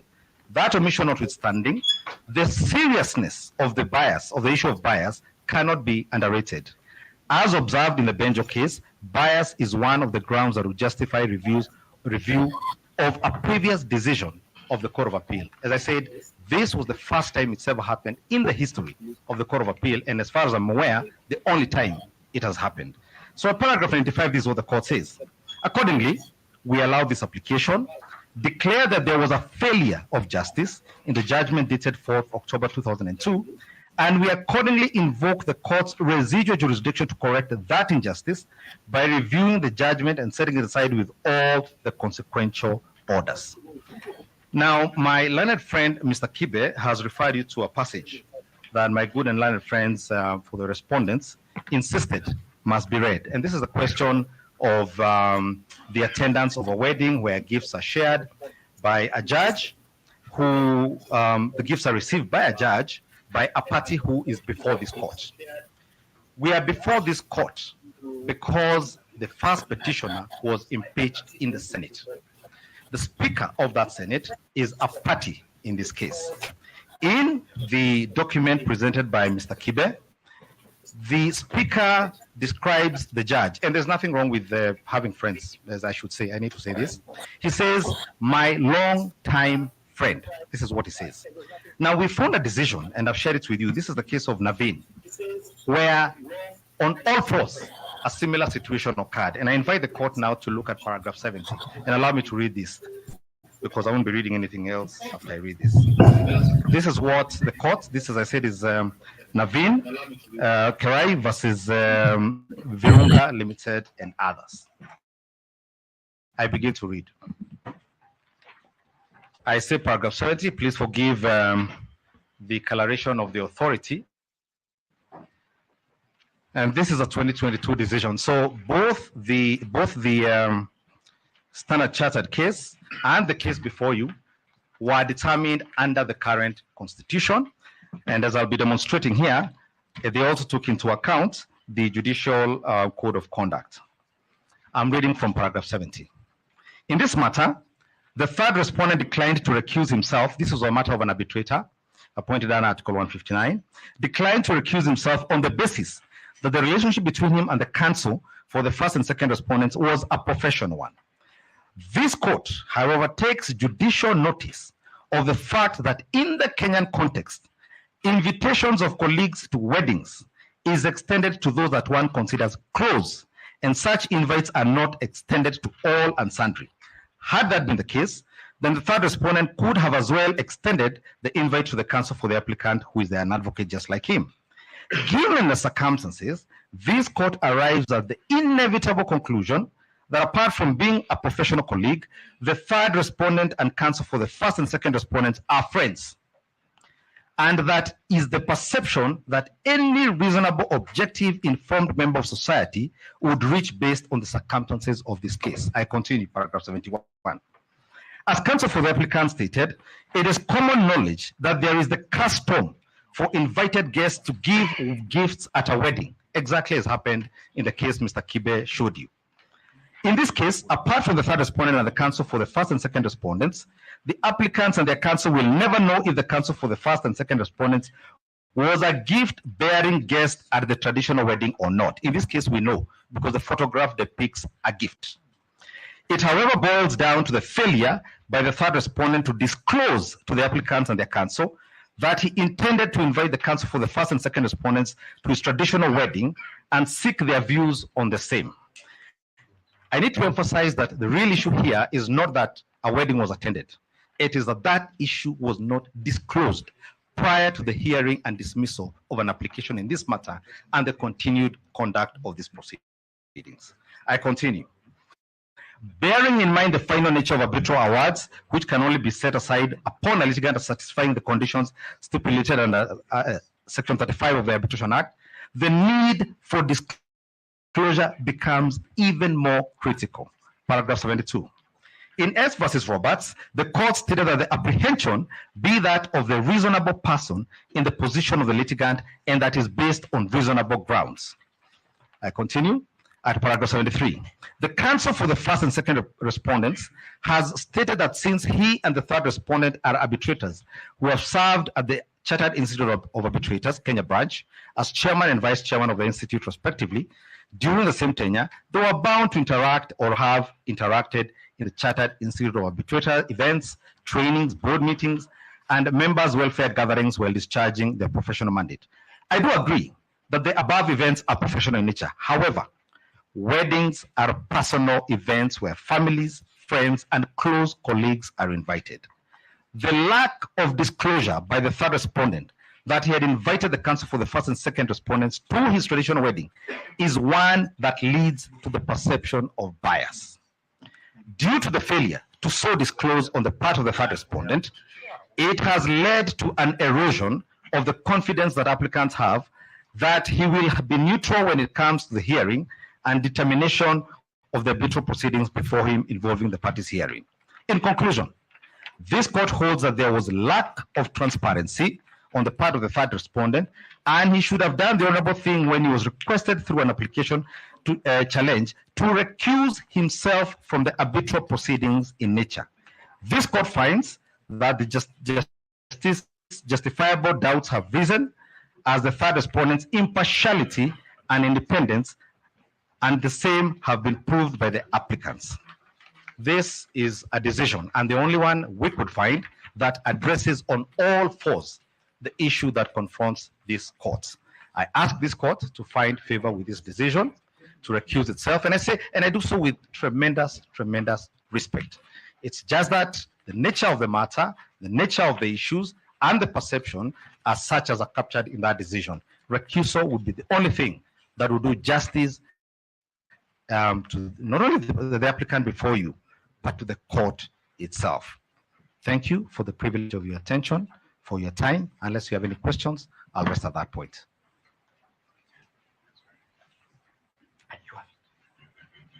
I sent it, soft copy, you have.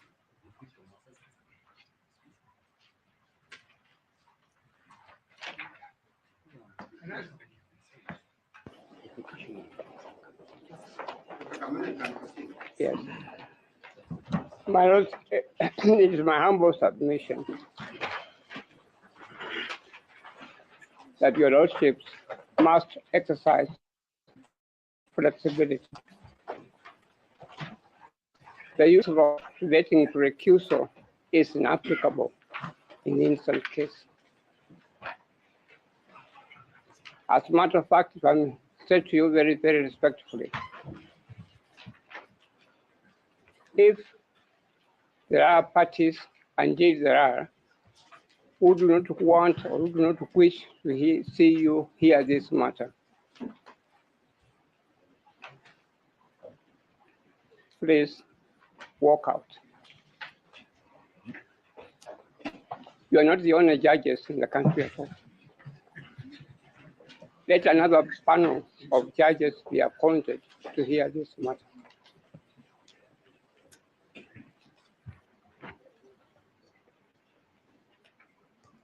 My Lord, if I may say so very respectfully, to refer to my own history. When you reach my age, you keep on looking at your history. I remember there were 1 or 2 expatriate judges, colonial judges. The moment you said to him, to him, but your lordship, I would like you not to hear this matter. I want you to recuse yourself.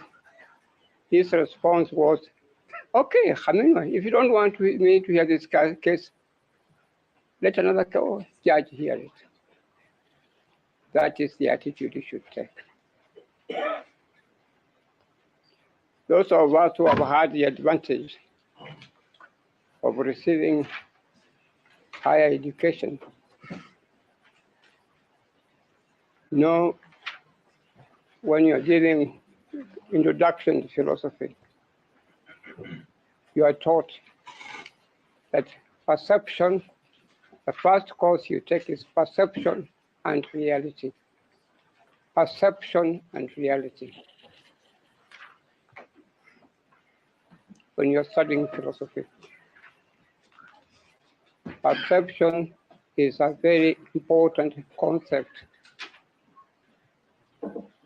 when it comes to the arena of politics.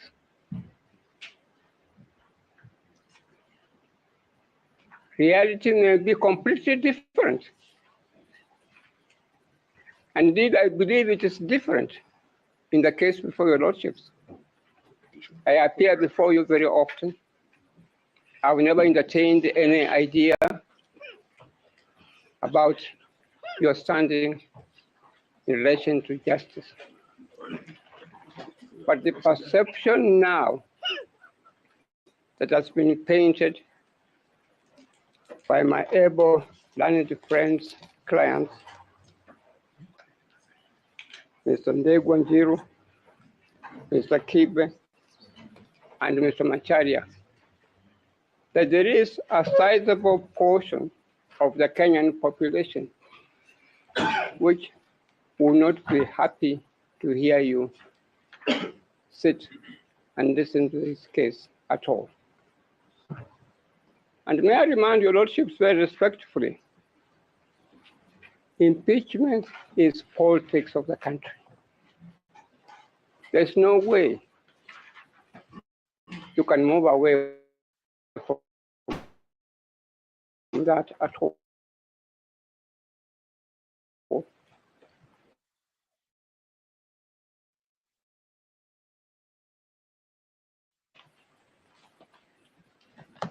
Your Honor, sorry for the interruption. We are muted again.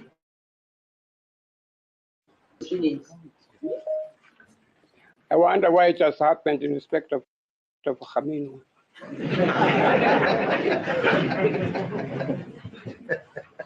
Can I speak now? Can I speak? Yes, sir. You've not been. Yeah. Yes. Your Honor, there is a book here, Politics of Presidential Impeachment. Politics of Presidential Impeachment. I've taken the trouble during the weekends to read this book. Impeachment is politics of the country. There is no way you can remove it from the politics of the country at all. And that's why I'm saying, Your Lordship, very respectfully, that as you have been told, there are some people who feel very strongly that you should not hear this case. Get out. Let them get other judges to hear the case. You have no vested interest. There's no reason for you to remain in the case when others do not want you to hear the case at all. May I remind you, my lords, when you are hearing impeachment cases, advocates should be able to think broadly and bring to your notice the culture of the people that you are serving. There is a little song there's a song that is sung by a little girl in Kenya. To those of us who listen to the Kenyan radio, may have heard of it.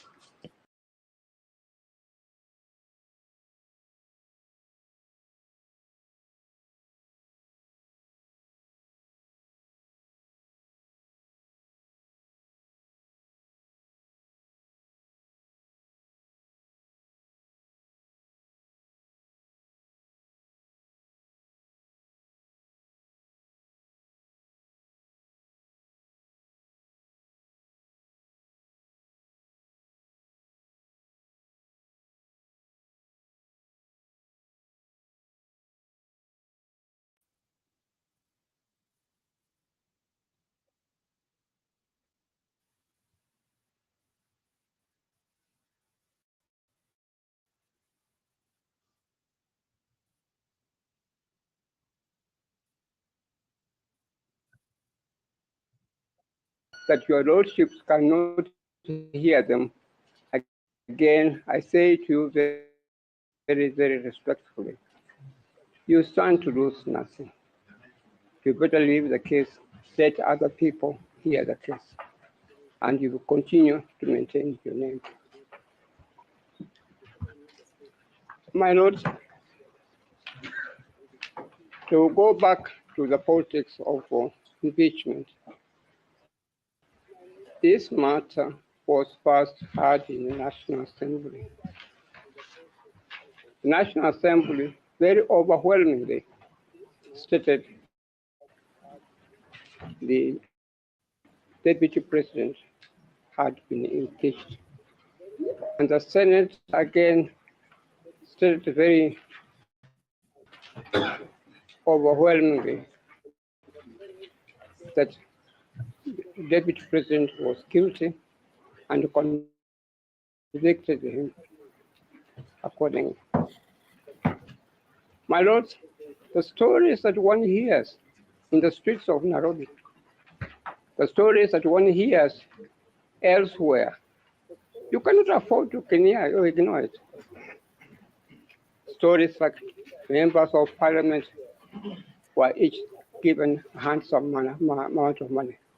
That may be so or may not be so, but it doesn't matter. They have made the point that members of parliament received bribes and they handed down a decision which majority of people believe that it was a corrupt decision. You cannot afford to ignore that.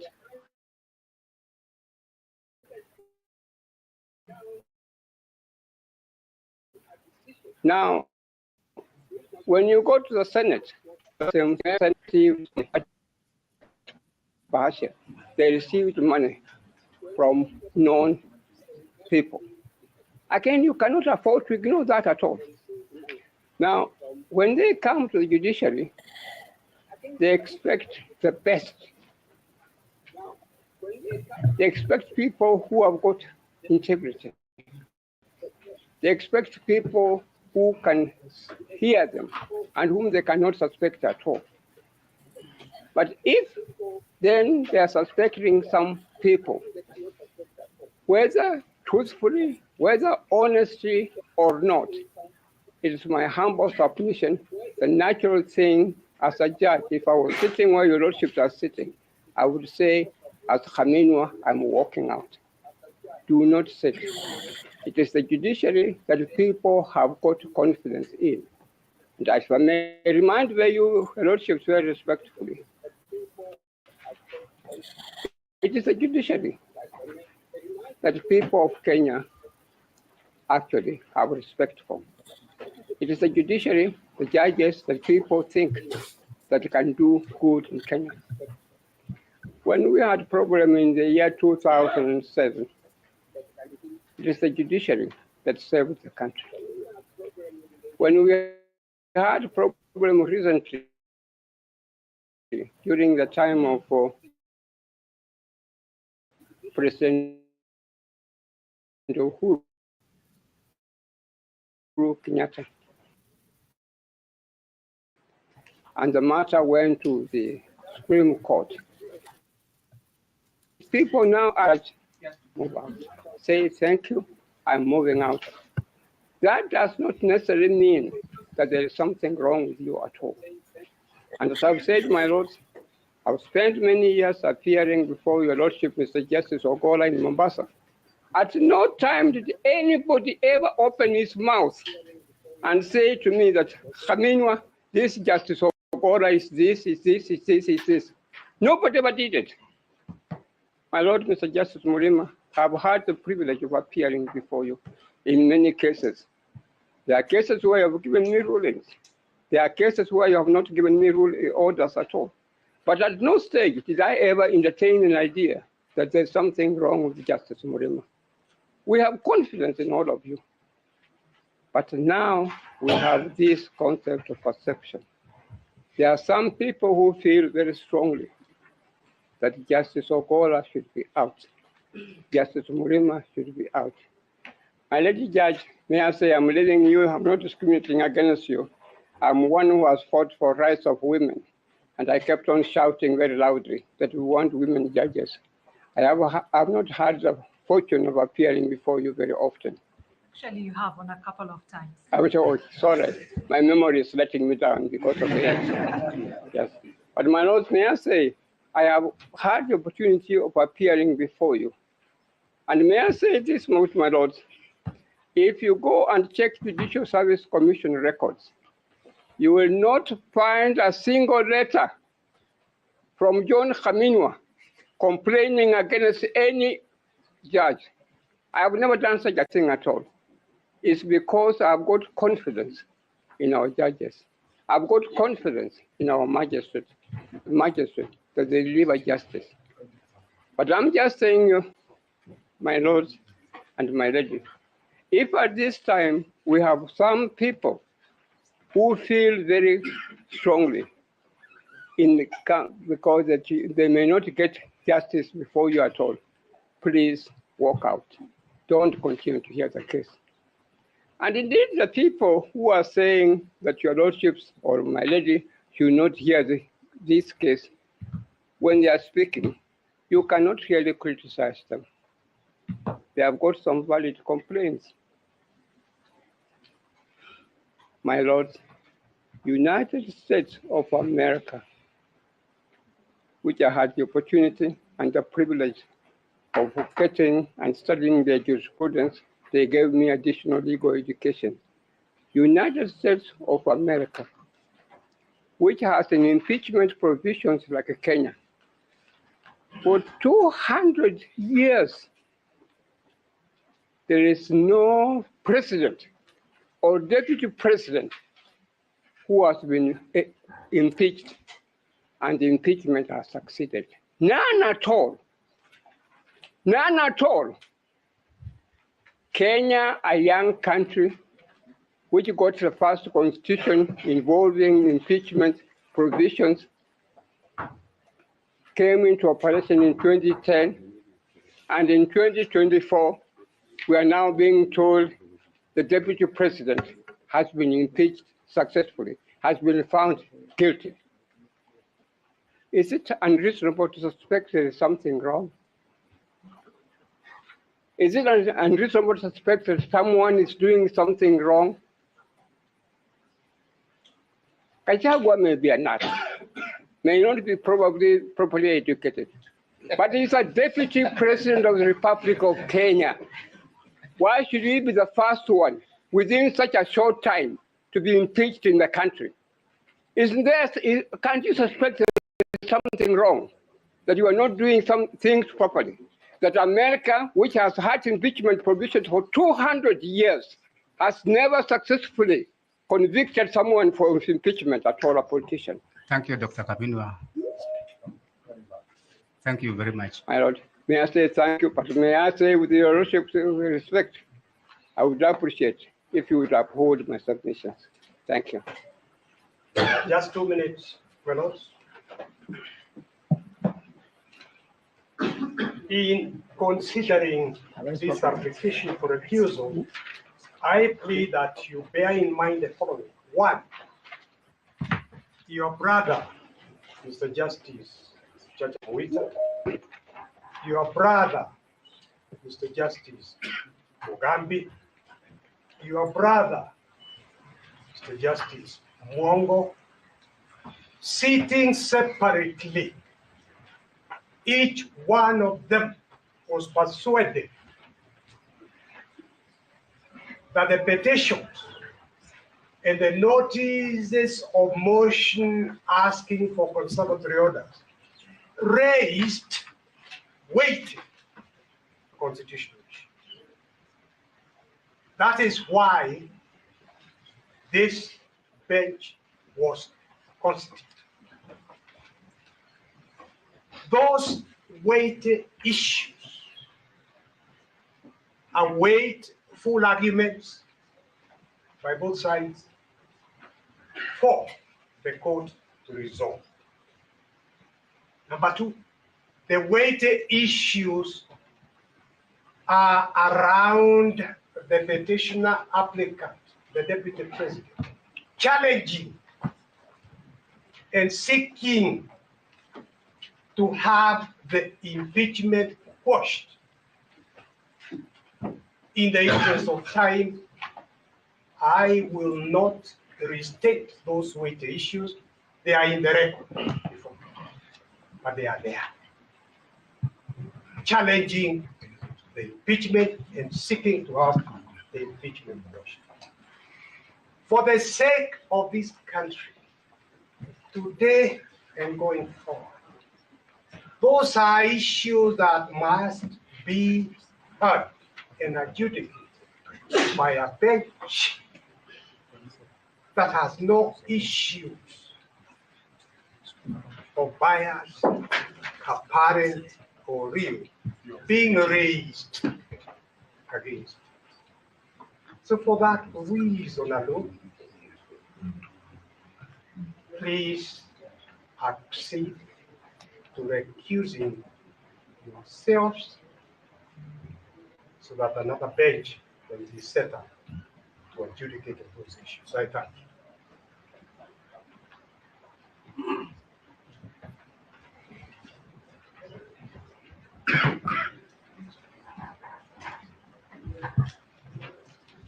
Very briefly, Your Lordship. My name is Gachagua Aduta. I would like to talk about just three aspects on the subject of recusal, and I'll be making reference to three materials. I believe they've been circulated. That's a recent Supreme Court decision delivered on 11th of October 2024.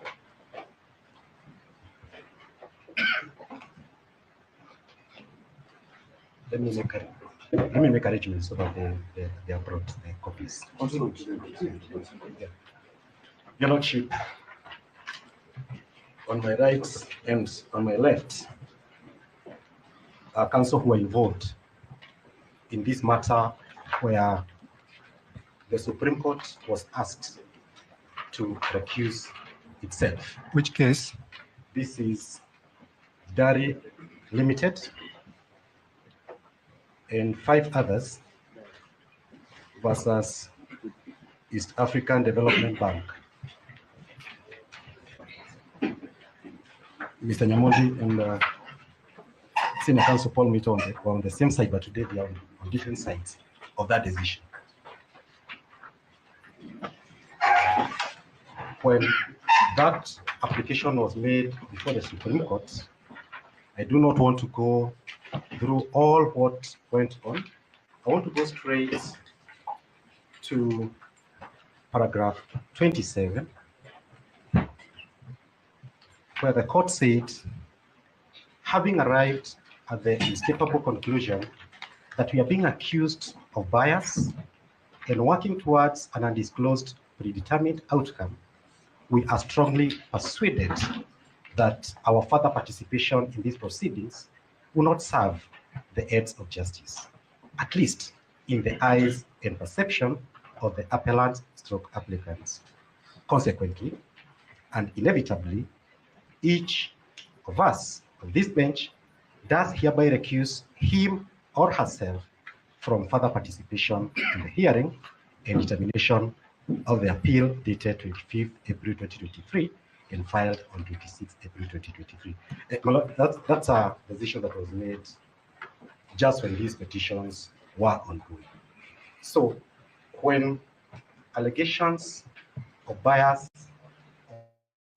and working towards a certain outcome are made, for the Supreme Court recently it recused itself.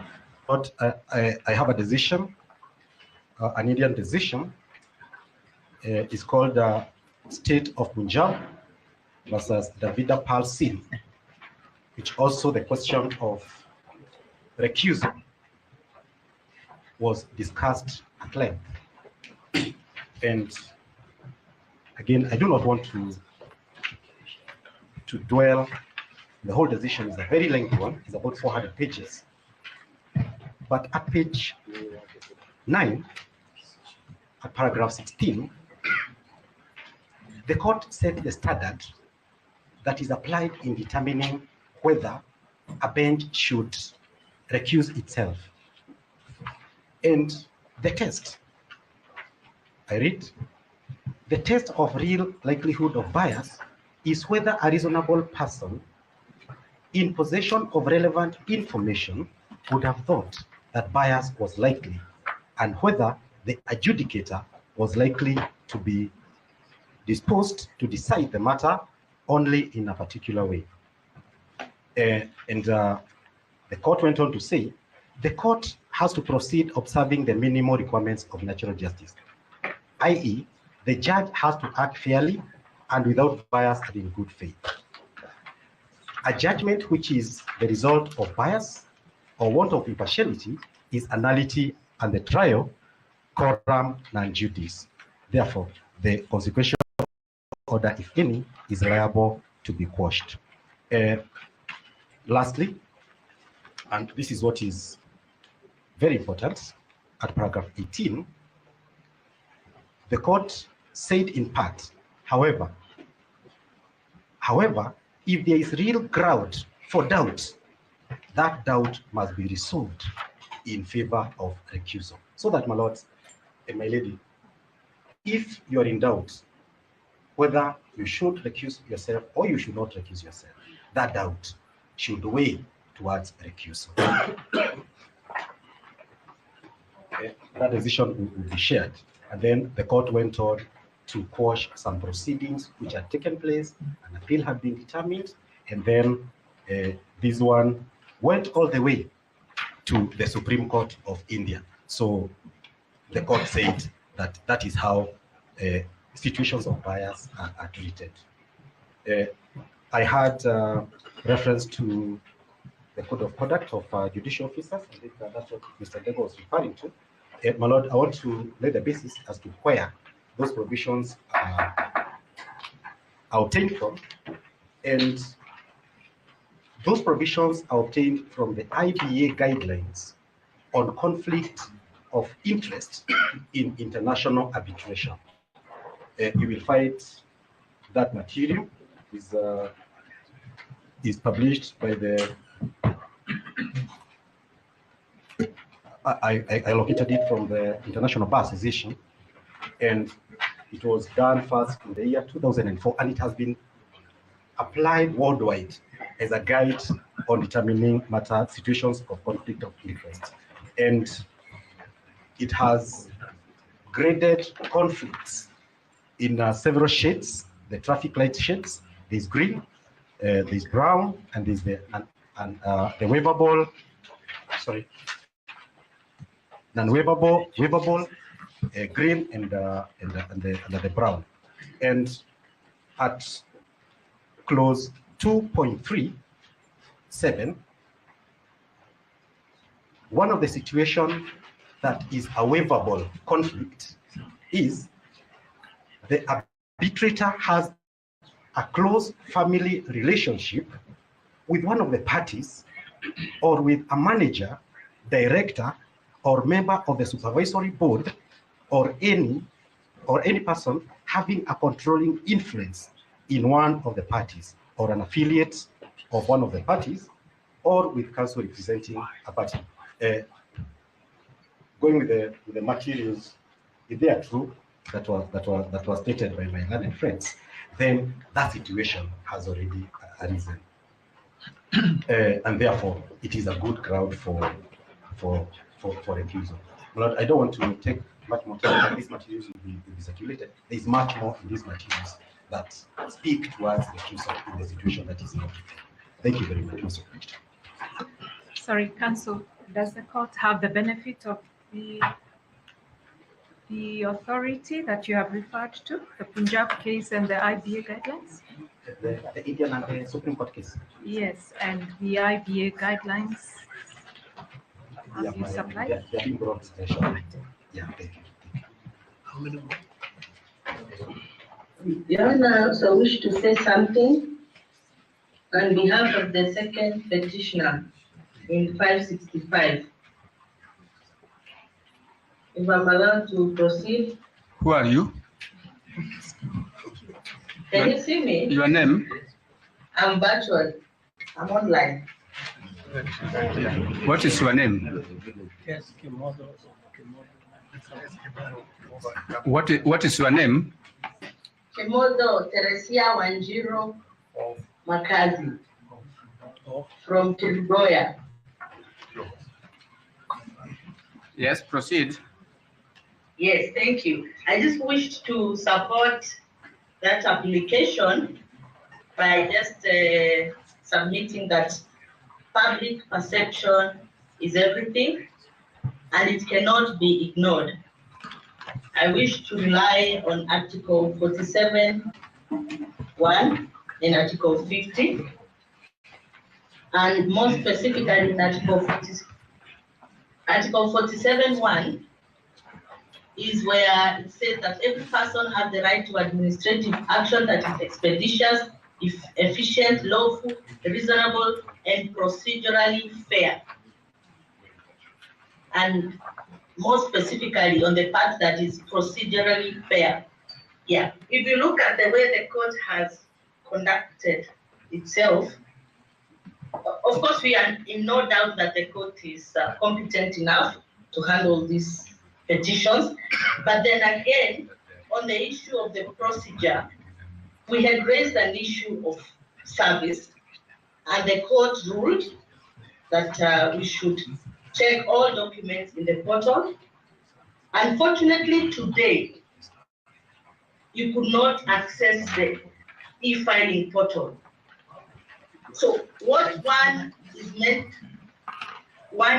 to wonder is why we were told to access documents online, and when we go to the portal today morning, it's not working. Therefore, there is this perception that perhaps there could be something going on, because at all material times, judges shall be impartial. And the issues being raised currently are that there is an issue. Sorry? Okay. So there are issues that have been raised that are raising issues to conflict of interest, whereby we have been directed by the applicants to note that one of the judge has a spouse who has been nominated or appointed by the President of Kenya, His Excellency William Ruto. And I think that is not a question where we should be giving out affidavits. I think that is a question where the judge, the honorable judge, should just come out and tell us, if this is true, then are you going to feel conflicted? So that we can, as petitioner, say, okay, proceed, or no, let's have a neutral bench. The other issue is the issue of another judge, Honorable Justice Murima, being seen. No, not the judge. I'm not saying the judge. I'm saying the spouse of the judge being nominated or appointed. That's the issue that has been raised by the applicants.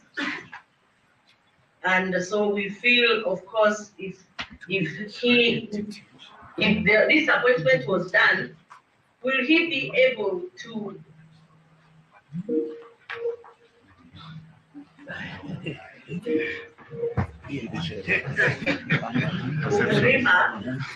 attending a wedding ceremony, Kingi?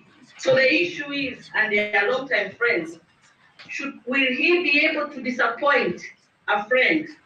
So these are the issues that the public is asking, and it's the perception anyway. So in issues such as this, we say these issues are very important and they cannot be ignored. And there's no point of, if people are saying we don't want the bench, it's not so hard for the bench to say, okay, just let's go back to the Chief Justice, please appoint another bench. There's nothing wrong with that. We know the judges are competent enough, but then if the issue of conflict of interest is arising, then the best thing to do before we go to the substantive issues is to pen everything down and say that go back to the drawing board and appoint a new bench. That's all. Yeah, please, Your Lordship. My name is Daniel Manzo. I do appear for the third interested party, White Party Democratic Movement Party, together with Mr. Kala. My Lord, I want to say only one short thing and then allow Mr. Kala to conclude without repeating what has been said this afternoon. My Lord, in 2008, I was involved in a matter which touched the Vice President of the country. I appeared before Justice Paul Kehat, and he immediately told me the second respondent is my personal friend, was my classmate in law school. I recused myself. I was sent to Justice Wendy. I appeared before her, and my Lord, she said, the first applicant, a renowned professor, is my personal friend, and I recused myself. My Lord, I ended up in an out-of-court settlement. I do ask Mr. Kala to conclude.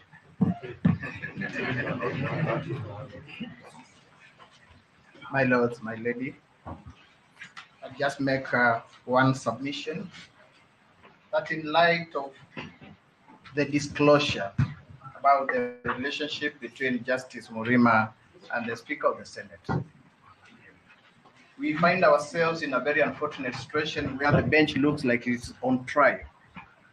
Motions of recusal are normally very difficult to prosecute because the question is, and this is a question that respectfully I want to pose to the bench. Will you feel comfortable? Do you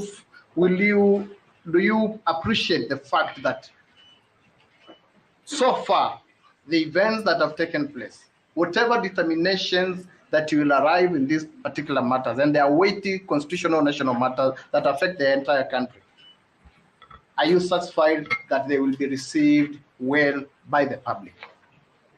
That's a question that should be in the mind of the judges as they decide whether to recuse themselves or not.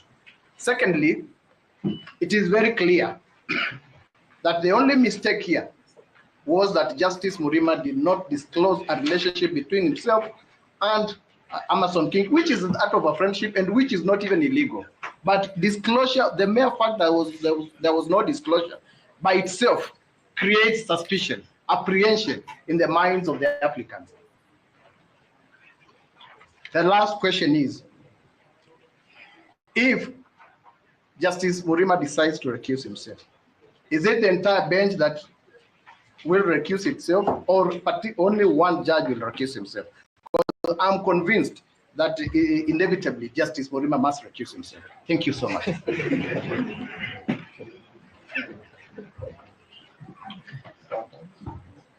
Your Lordship and my lady, if it may please you, my name is Akimpa. I do appear for the third petitioner in the consolidated petition.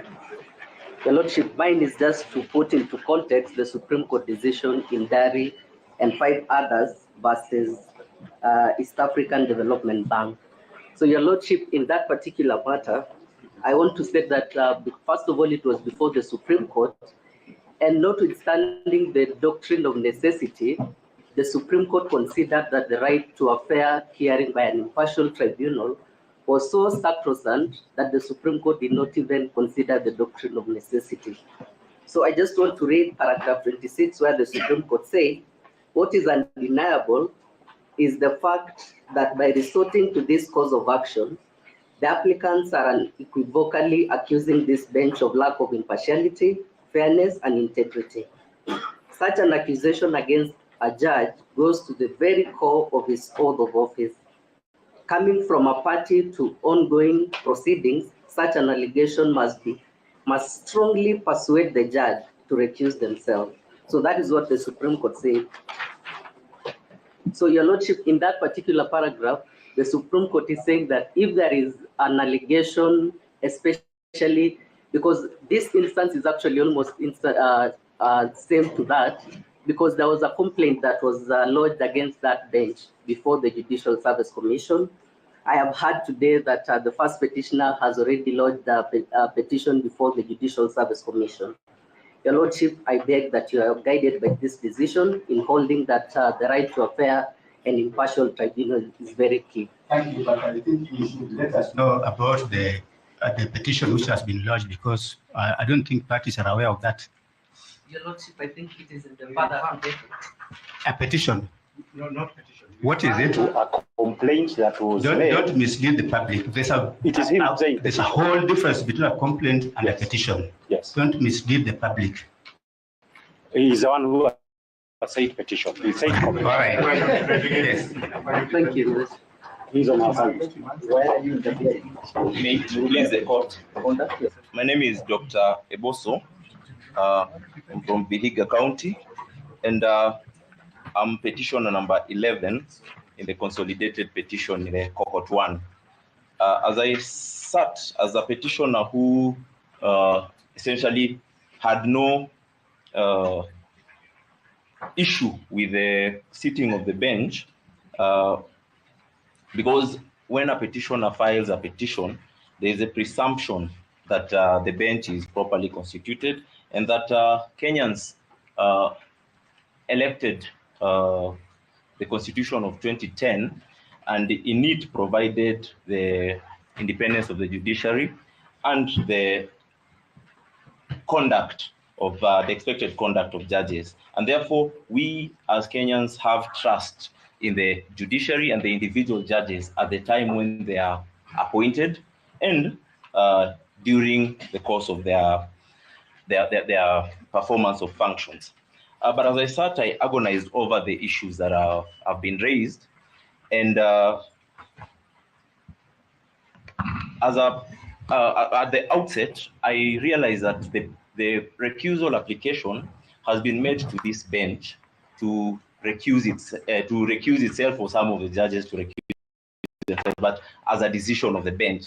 And I agonized over whether recusal proceed or the place of recusal proceedings in a setup like ours. And perhaps this was amplified by the back and forth that we saw with regard to the facts that were coming out. And I would wish to be persuaded by Dr. Haminwa that really recusal proceedings and the kind of facts that come to light ought not really be a subject of litigation for several reasons.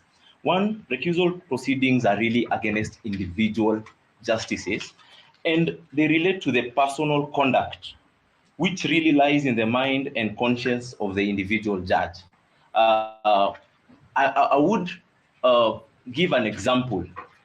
Suppose we ask the bench for one of the judges to recuse themselves, and two of the justices disagreed with the recusal, but the very judge who we are asking to recuse themselves. Would we then say that this bench has ruled that the judge must sit?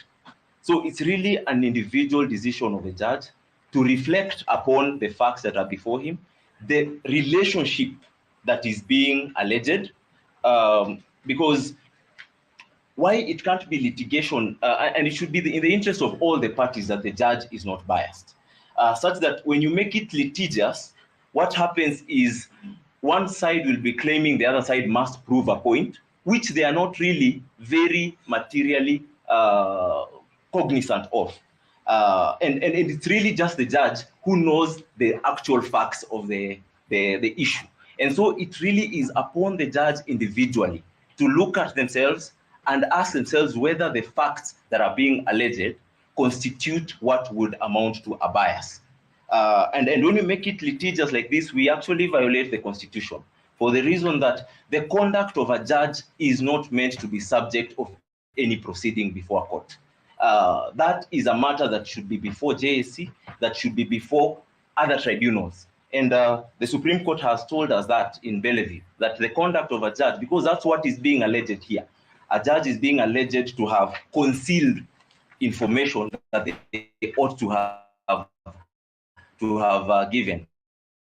A judge is being alleged to have sat sitting on a particular day and whatnot. So those are things that really should not be a subject of a proceeding if we really intend to proceed with this matter.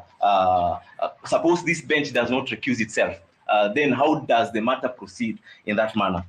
I'd like to point out that I think I've already talked about the fact that the facts relating to a recusal, the person who really knows what those facts are and the extent to which they are is the judge. And so any discussion as to whether we've proved a case or not proved a case is neither here nor there as relates to this issue. I'd like to refer the court. I don't know how we quote precedents, but I'd like to refer the court to a decision of the Supreme Court of the United States in Jewel Ridge Coal Corporation versus local number 6167, United Mine Workers of America in 1945. And there the court, the Supreme Court, found that I think one of the parties was asking for the entire bench to recuse themselves. And I'll just take maybe one more minute for the entire bench to recuse themselves. And the Supreme Court of the United States found that that decision cannot be made by the bench. A question of recusal should be directed at the judge, and it should be the judge to make the decision whether we themselves will recuse themselves or not. It was also, again, captured in 1980 in a decision called Hanrahan versus Hampton, still at the United States Supreme Court. And in India, in 2016, Advocates on Record Association and others versus Union of India, Justice Madan also pointed out the same. And finally, I'd like to refer the court to the fact that this is a sensitive matter, but it's also, as sensitive as it is also an urgent matter, as considered by the bench and as considered by everyone.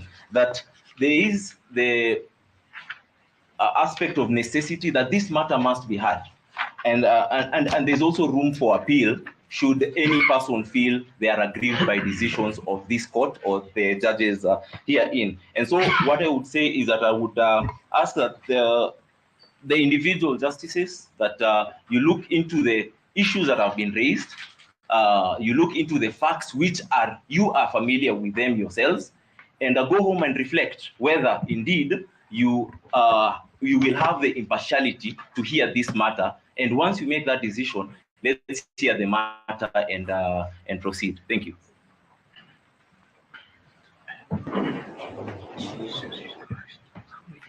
My lords and my lady doctor, if it pleases you in the matter, my name is Wamboi, Shadrach Wamboi. I speak with the blessings of my senior, Mr. Danstan Omari and Samson Nyaberi, on behalf of the 9th petitioner. My lord, at the very outset, permit me to submit that this court has a duty, either individually or as a collegial bench, to hear and determine the matters that are presented before court. Indeed, just like any other person, you have a duty to act in the defense of the Constitution. However, matters that relate to the calling to question of the conduct or the integrity of the bench or a judge are matters that are characterized in this country with a lot of rage, as we have even seen being demonstrated in this honorable court. In other occasions, applications for recusal my lady and my lords, are said to be a dialogue of the deaf and a dance of the blind, to the extent that the petitioners or the applicants making an application such as the one that finds itself before you sometimes refrain from even saying the very grounds upon which they make the application, as you have seen before this court. And again, the bench on the other end, on many occasions, tends to draw conclusions of what they would think the applicant is saying about their conduct or their integrity.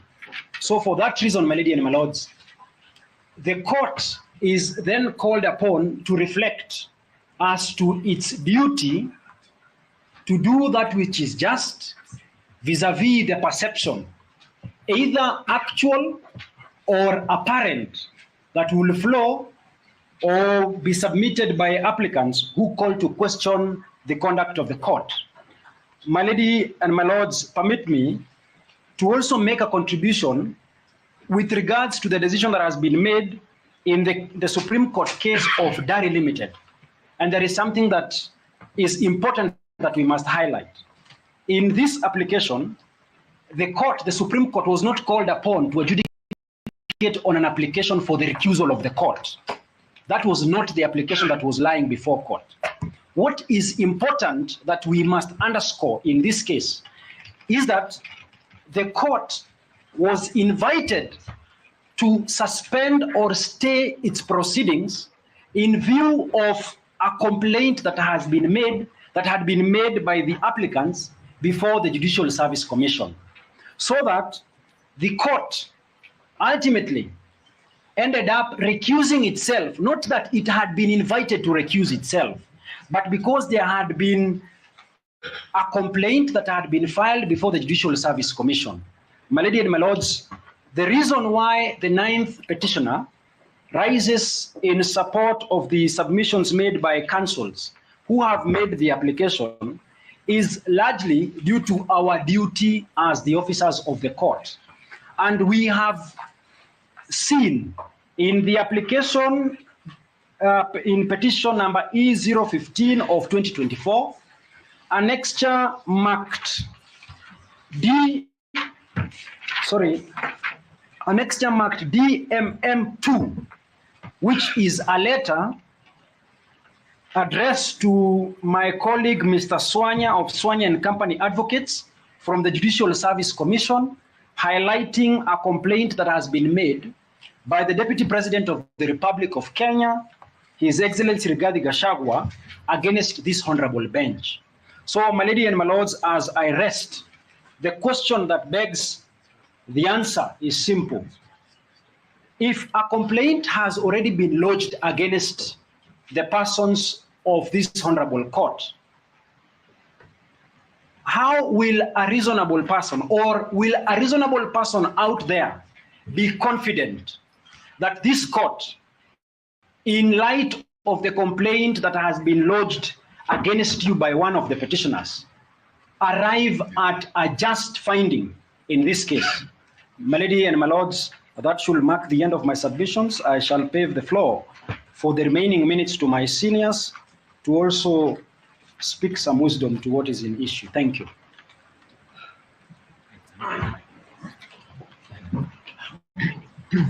My lady and my lords, my name is Sam Nyaberi, for the 9th petition in the 2nd cohort. I stand in support of the motion for recusal, and I juxtapose it in this manner.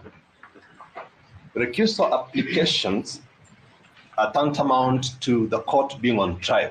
It's a charge for the court that it then will determine the parameters that have been set and the grounds that have been adduced to find or make a finding whether they be given an opportunity to make submissions as we are doing.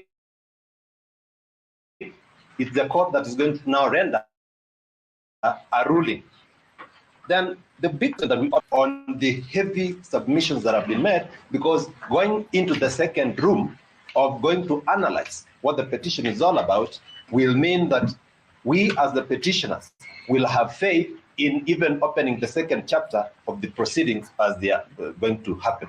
So therefore, my lord and my lady, the point we are making is kindly, there is enough evidence that has been laid before you to make a determination that indeed it is not available for the court to open the second chapter of going into the determination of the petition. I rest my case there. The balance of my time, I invite Omari to finish up and conclude.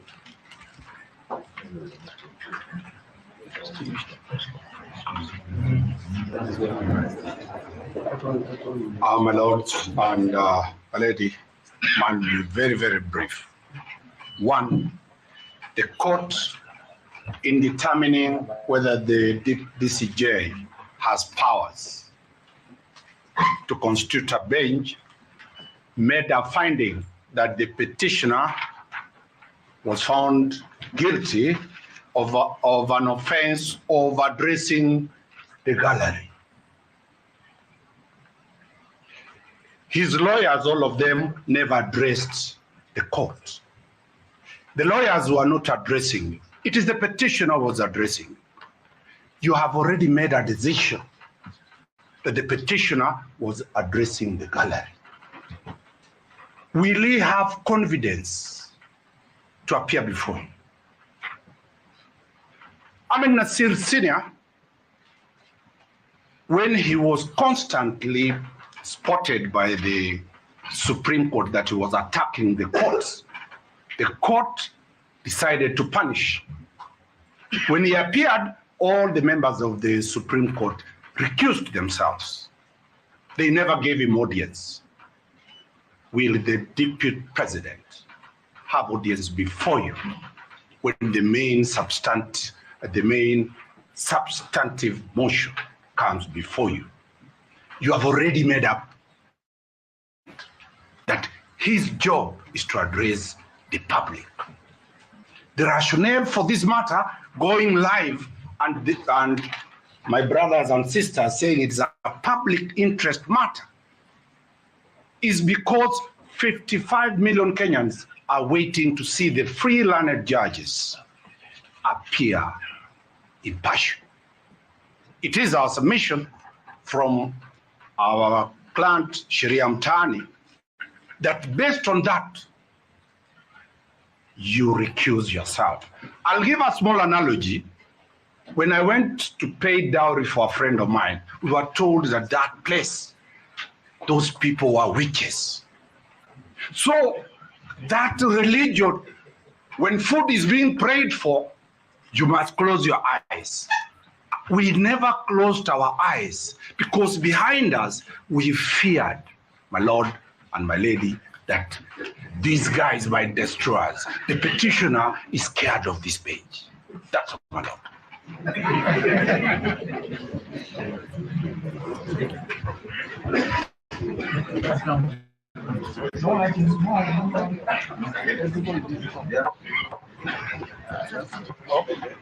I withdrew with all parties supporting the application. In that case, Professor, you can continue. Thank you, my lord, and members of the bench. I will try to be brief. My colleagues and I,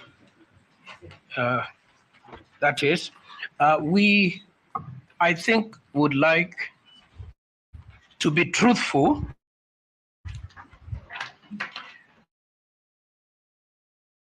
First, we would like to begin by observing it. It was constituted on the 14th of October. There were petition 522, petition 550, petition 569. Nobody ever complained at all until we came here on Monday. And even then, the complaint was an ambush. The petitioners appeared before my Lord Judge Ogola on the 16th of October. Orders were made in their favor. They were extremely happy. No complaint. The three judges of this bench were in the bench in 522 of 2024, no complaint. This complaint is a complaint founded on the fact that on the 18th, the Honorable the Attorney General, for the first time, also got orders. Now, that is when this bench became a bad bench. It was a very good bench for as long as it gave any order to the petitioners. It became a suspicious bench when it gave an order, only an order to expedite the hearing. The Attorney General had wanted many things. They were all declined.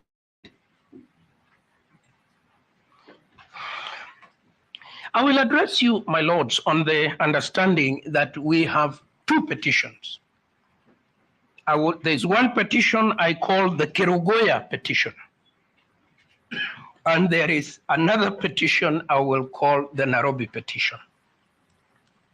It is our preliminary submission that yesterday's ruling of the 23rd substantially addresses the issues raised in the Kerugoya petition, and that those issues are now the res judicata. There is issue estoppel. There is issue estoppel, a doctrine of law that states a question that has been resolved by the court cannot be litigated afresh in the same proceedings. It is our second submission that the first limb of the Nairobi petition on recusal that speaks to how the case was handled between the 18th and the 22nd is also substantially settled by yesterday's ruling. And I think my learned friends, most of them, were able to confirm that. And they complained about that. No. So what issue is alive? The only issue that is alive is the issue of recusal, allegedly on the grounds that I'm so happy that my lady has been spared any further unwarranted attack as regarding her standing. So I will not make any reference to that. It has been considered that it was made recklessly without any factual basis.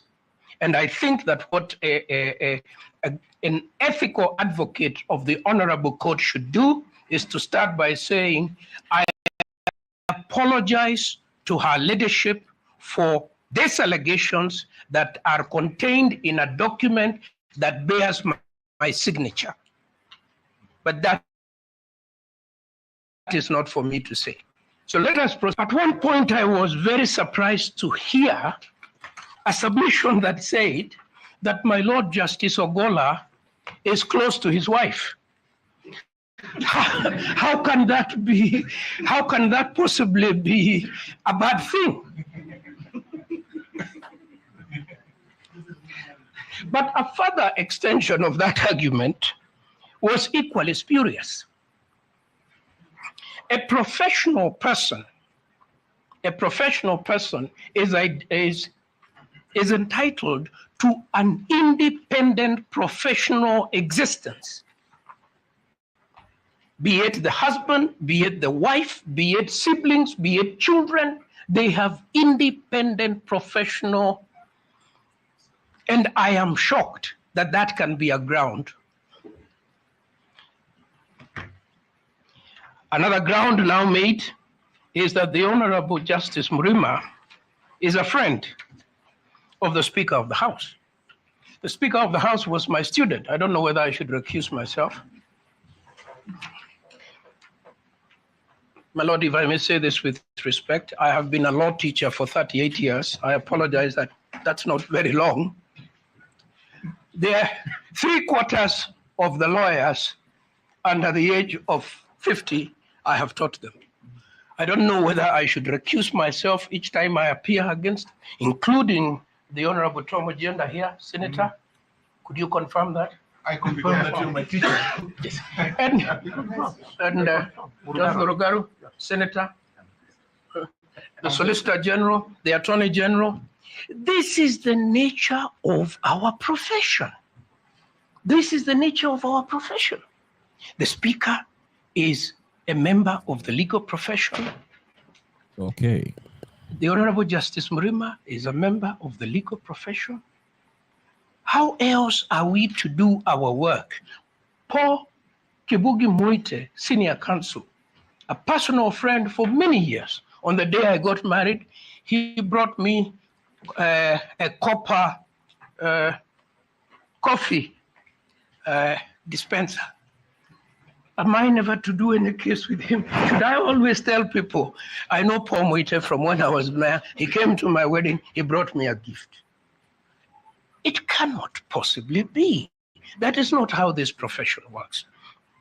Let me very quickly set this, what I believe, we believe, is the standard. The standard is set in the case of the most important of this all is the Rai case, which has been talked about. When will you ask for a recusal? And I agree with Dr. Camino when he says that no lawyer, no advocate should ever make an application for recusal lightly. Indeed, an advocate approached by a client who is making personal attacks against a judge that are baseless must return the brief to the client. That is the honorable thing to do. Now, I have referred you to the Rai case, but the most important of this all is the objective test that is set in the Rawal case. In the Rawal case, which you are aware of, Rawal versus Judicial Service Commission, the court says there is no basis for a judge to automatically recuse themselves when a bare allegation is made by a party. The allegation must be substantiated. First, they now quote the Court of Appeal. Firstly, it is obvious from the above test that there is no basis for the rather elastic test propounded by Dr. Kaminwa, where a judge must automatically recuse himself or herself upon the making of a bare allegation of any of the parties. We have not come across any authority in support of the proposition, and Dr. John Kaminwa did not provide any. On the contrary, decisions abound that judges must not recuse themselves on flimsy and baseless allegations.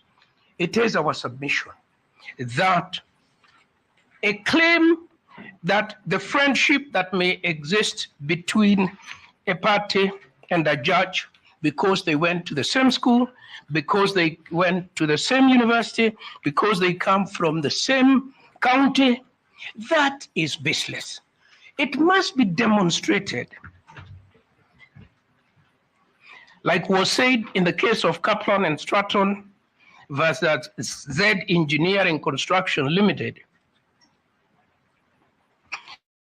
If disqualifications issues were to be raised, say, because a judge and a member of the bar belong to the same Rotary Club or the same Lions Club or the same sports club, there would be no end to such approaches.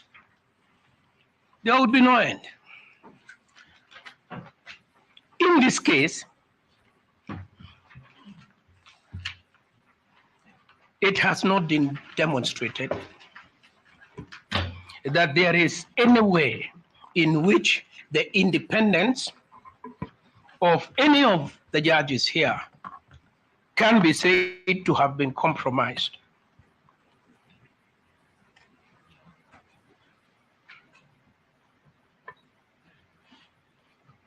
let me say something relating to the Derrick case, because I was involved in that case, again with my very good friend, the Honorable P.K. Moite, on one side, and my friend Paul Nyamodi. They were on one side, I was on the other side. I think that's why Mr. Nyamodi has now come back to my side, because because we were the successful party in that case. And as one of my learned juniors here on the opposite side has stated, you need to understand the context of the Derrick case. Because at paragraph 24, the court states this: the applicants herein are seeking a stay order from this court in the most unusual, strange, and dare we say disingenuous strategy. What had they done, my learned friends? We had litigated for a very long time. Litigated in England in the High Court, litigated in England in the Court of Appeal, litigated in the High Court here, litigated in the Court of Appeal here, litigated in the Supreme Court. And their final card, they had made a complaint against the Supreme Court. And what they were asking the Supreme Court to do is stay proceedings as we go to prosecute the allegations we've made against you. And I think the Supreme Court threw the sink at them. And that is why the decision says what it says. Now, I want to wind up by saying that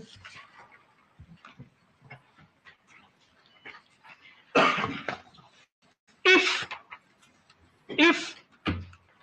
this court were to accede to this application, it would throw disarray a critical public interest litigation when the country is in the throes of a serious constitutional crisis. That is why philosophers like Dr. Thomas that is ban, cities ban the bucket or a pipe to put out the fire. Grave constitutional crisis. The court that we have been given to resolve this issue cannot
profession.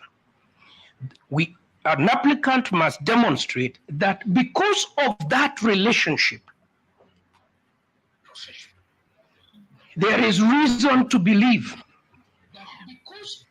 demonstrated by either past behavior, past judgment, past ruling, past conduct, that a judge, to you state, a judge has taken a judicial oath. A judge has a judicial oath. He answers to his conscience and to his oath. And finally, I would say, because I've had the great privilege to sit as an arbitrator in numerous matters, both locally and overseas,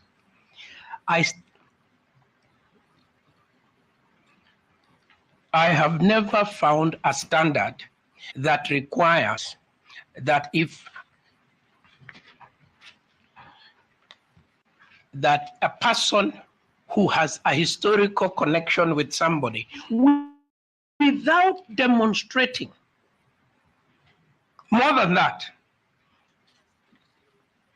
can be the basis of recusal. I will now hand over, before Madam Timekeeper asks me to my learned friend, Mr. Boone.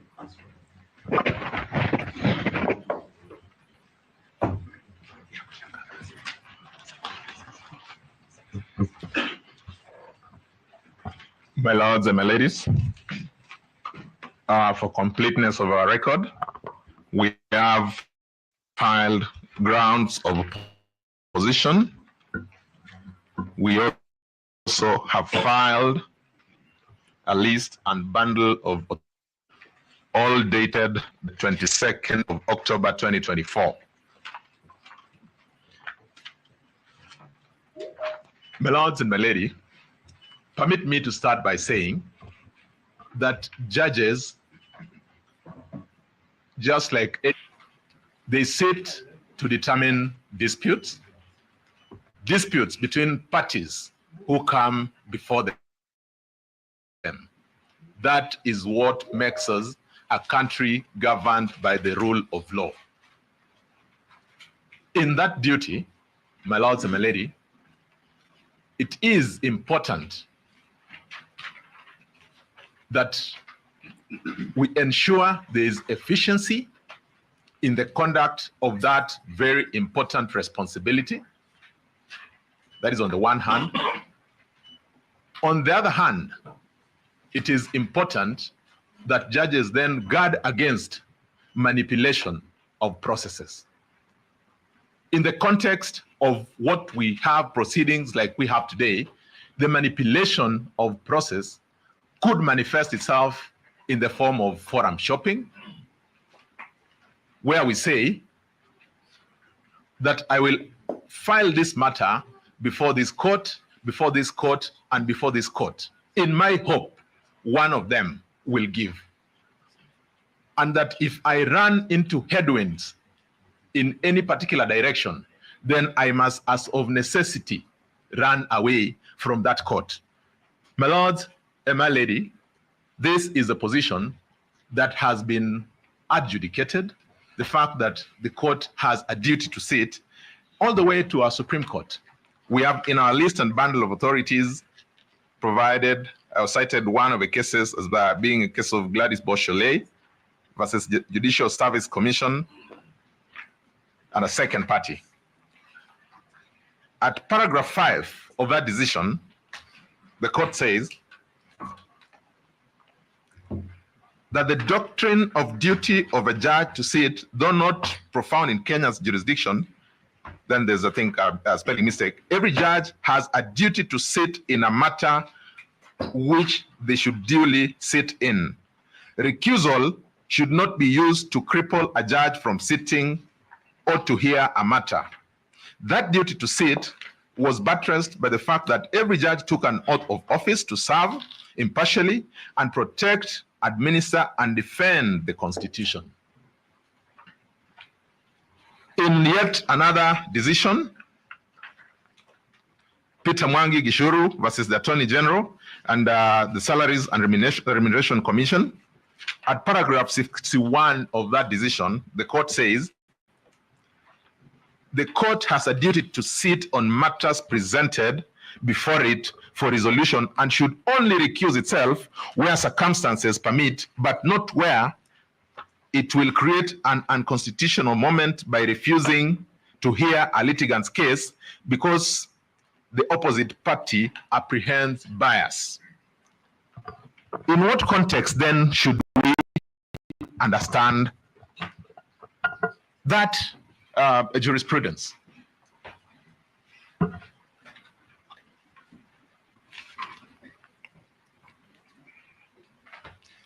My lords and my lady, it must not be lost on us that when we are dealing with momentous topical issues of conversation in a country such as Kenya, like what we are dealing with, these matters evoke emotions.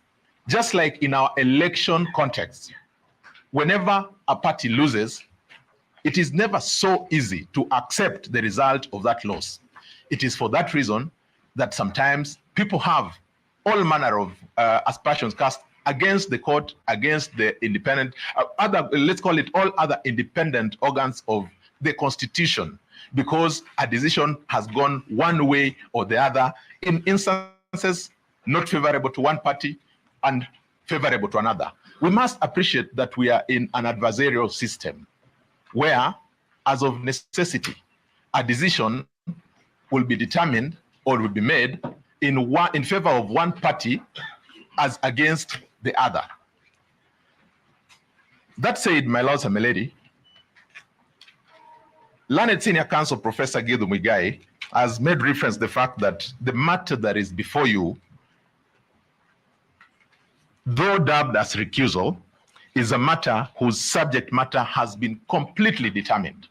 There is issue estoppel, and that everything that has been presented before you today are issues that were contained in the ruling that your lordships issued yesterday. As a starting point, I would make reference, my lords and my lady, to the application that was filed yesterday by our opponents.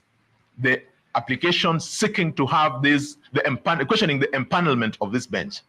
If you look at paragraph Y of that application, on the grounds on the face of the application, my lords and my lady, the court was invited particularly to recuse itself. It then means that that motion for recusal was a motion that was live before this court. That motion was live between the same parties. It touched on the same issues that were presented before this court. The court pronounced itself on all those issues. What then is the business of bringing those issues through this second court application in the name of an application for recusal? My lords and my lady, if at all, as we now see, the applicants were not satisfied with that decision, the ruling of this court, the option that was available for them was to appeal that decision. Presenting this second application does not in any way open for them a door other than for purposes of delaying these proceedings. And I would say that with tremendous respect to my learned friends from the other side, and so that I am able to demonstrate, permit me to just look at the applications that have been filed and the issues that have been raised in those applications. I'll start with the application filed by my good friend, Dr. Evans Ogada. In his application dated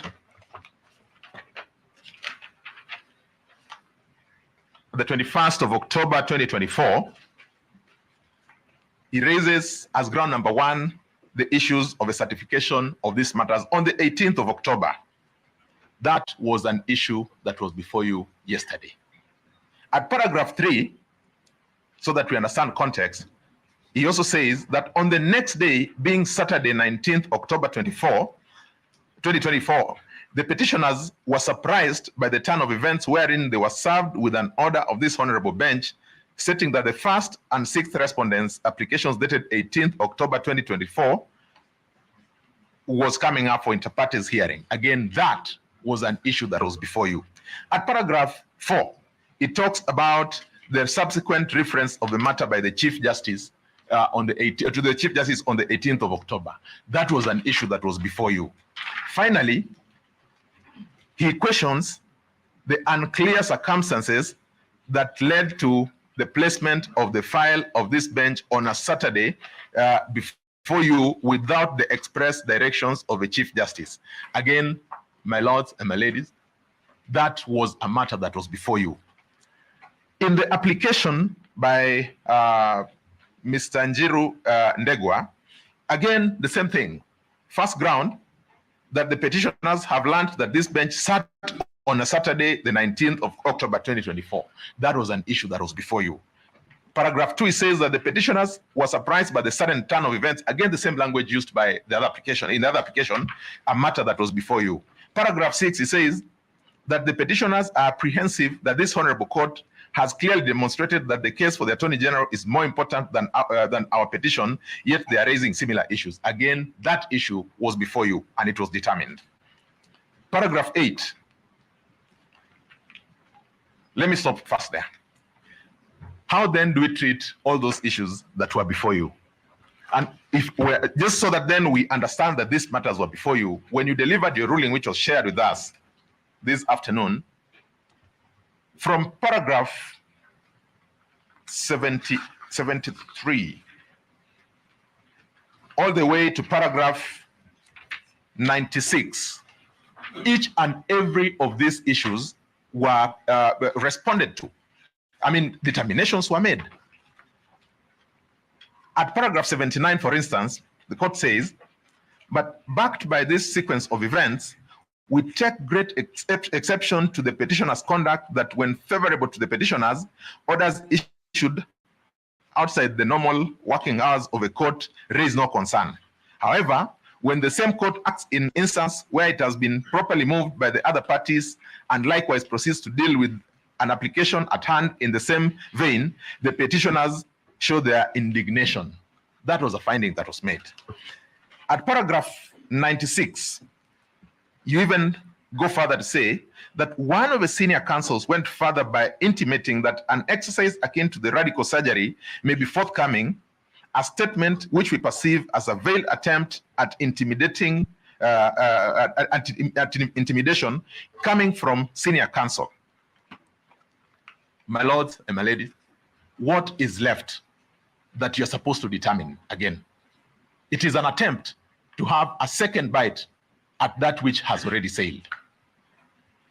If for one moment we were to look at this application by Mr. Ndegwanjiru, he then introduces very strange allegations which he has had to withdraw. Everybody saw his discomfort at making reference to those issues. But as we all observed, these issues around making allegations and running away from them are meant to cast aspersions and indirectly intimidate the court. Permit me to say, or to make reference to paragraph 8, where they say, for instance, that the petitioners have credible information that Honorable Justice Mrima is a close associate to the proposed Deputy President, one Mr. Kithure Kindiki, and that the said judge failed, refused, and or neglected to disclose that fact. Really, is that an issue that a party seeking the resolution of a matter that they brought under a certificate of urgency would want to raise to be a reason for a judge to disqualify himself? What is this association that we're talking about? What evidence have we tendered that there is anything that would be considered to be either untoward or that would make it inappropriate for the judge to sit in these proceedings? In fact, they go on to add in a paragraph that they sought to, one of the paragraphs at paragraph 10, they say that this close association between Honorable Justice Mrima and the proposed nominee for the position of Deputy President of the Republic of Kenya might have caused this court to convene and sit on a Saturday with a view of assisting one party in these proceedings. Is that not outrageous, to say the least? We go on to say at paragraph 11 that the petitioners are in possession of credible information that Mr. Justice Ogolla, who is the presiding judge in these proceedings, is conflicted as his spouse is a member of a Kenya Water Board, having been appointed by the President of the Republic of Kenya, who has in haste nominated Mr. Kithure Kindiki as his principal assistant. Allow me to pause on that allegation for one moment. What evidence do they present? Absolutely none. Today, let me take one step back. Yesterday, when the court was rising, we did put them on notice that we would seek to cross-examine the deponents of the affidavits that contained these very unfortunate averment. To try and cure that,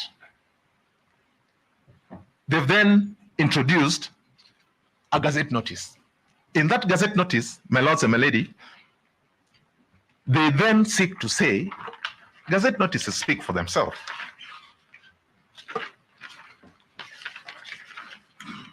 The gazette notice says,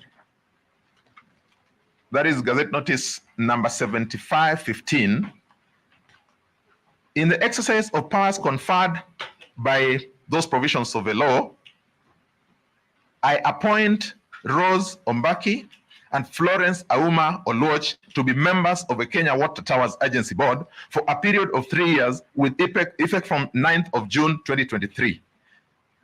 The appointments by gazette notice number this and this are thereby revoked. That gazette notice is signed by the Cabinet Secretary for Environment, Climate Change and Forestry, Soipan Tuya. At what point, my lords and my lady, at what point does it become that it is His Excellency the President who appointed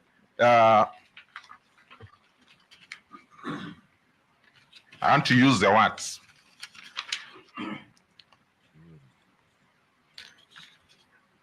His spouse is a member of the Kenya Water Towers Board, having been appointed by the President of the Republic of Kenya. When we come with such outright lies, what are we trying to do to the court, to the individual members of the court, to the parties before these proceedings? Is it a case of saying that we will get out of that court by all means necessary, including by peddling lies? My lords and my lady, these are the grounds upon which you're being asked to recuse yourselves. I've also seen there was, just give me 1 second, there was an equally strange averment about Lady Justice Freda Mugambi. Paragraph 16. Okay, let me just get that. Getting that.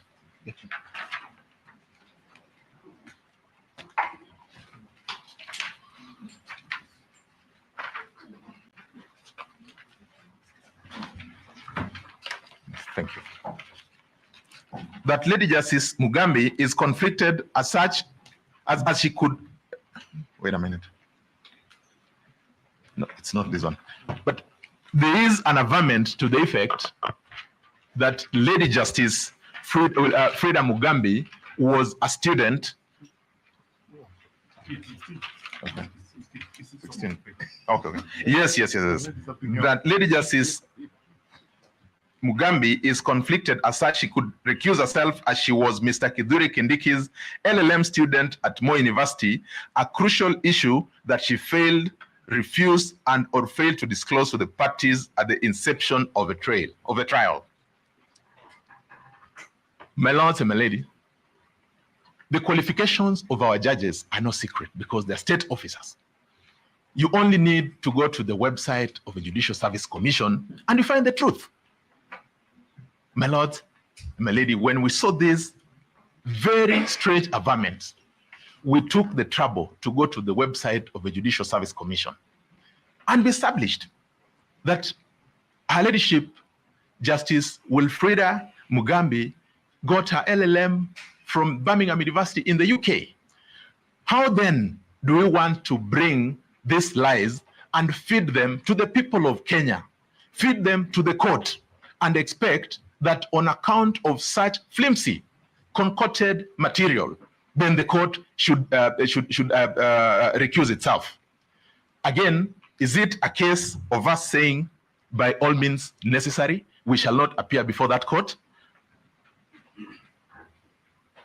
My lords, my ladies, there are clear standards and thresholds that have been established both by the regulations governing the conduct of the court and even case law. That, my lords and my lady, first, you exercise your conscience as to what should make you recuse yourself. Number two, in the event that a party is raising a concern as to your recusal, then it must be a substantial issue. It must be a substantial question that has been brought before you. It cannot be that every frivolous allegation that is brought before the court should make the court down its tools. That, my lords and my lady, will amount or will create or facilitate an environment where forum shopping will be rife. We'll just need to mention anything, that I went to school with so-and-so, that I go to church with so-and-so, that I traveled with so-and-so, and that should be a reason for them to recuse themselves. That certainly cannot be the standard. My lords and my lady, I would refer you to one of the decisions in our bundle and list of authorities. That's UNAD, ex parte CJL 1986, 60 AL say that although it is important that justice must be seen to be done, it is equally important that judicial officers discharge their duty and do not, by acceding too readily to suggestions and appearances of bias, encourage parties to believe that by seeking the disqualification of a judge, they will have their case tried by someone thought to be more likely to decide the case in their favor. My lords, my lady, the question that we'll be asking ourselves is, what is that fundamental question that has been presented? And why this is an important concern is because sometimes such frivolous grounds are raised purely to embarrass the court. On this occasion, I have absolutely no doubt in my mind that the net effect of what these allegations have done is an attempt at embarrassing the court. My lords and my lady, we urge that you resist that invite. You resist that temptation to ask the court to recuse itself on the basis of such flimsy, baseless allegations.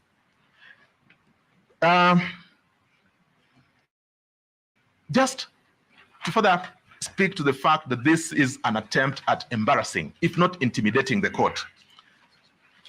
Our friends for the applicant have also indicated that they have simultaneously sent or lodged a complaint with the Judicial Service Commission. Following from the submissions that I made reference to in the ruling about intimidating the court with radical surgery, again, going to the question of presenting this application for recusal after the one yesterday, and now going to lodge a complaint to the Judicial Service Commission, is that not an attempt at intimidating the court? My lords and my lady, I would not ask for an answer.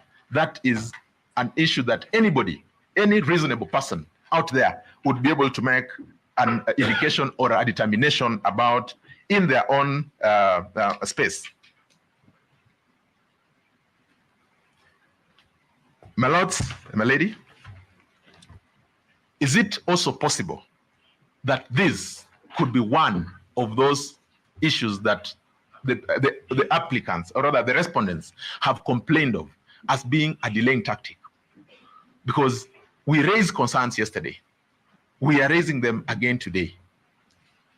We have spent a whole afternoon arguing about issues that on the one hand had been completely determined by this court.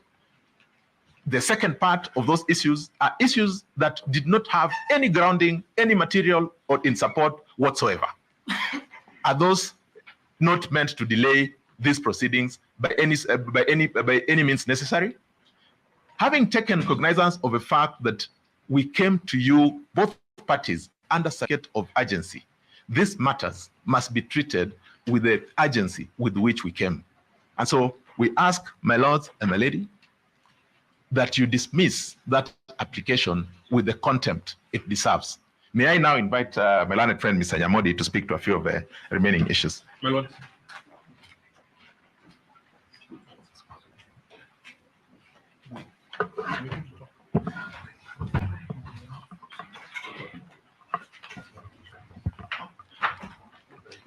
My lords, my lady, I wish to commence my submissions in opposition to the application for recusal before you this evening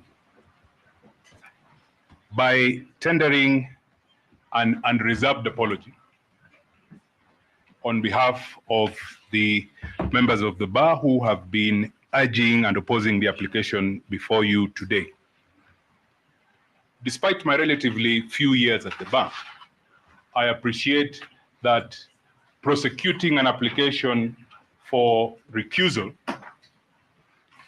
and I have some experience in prosecuting applications for recusal, and it will become apparent in a moment, are not easy applications to prosecute.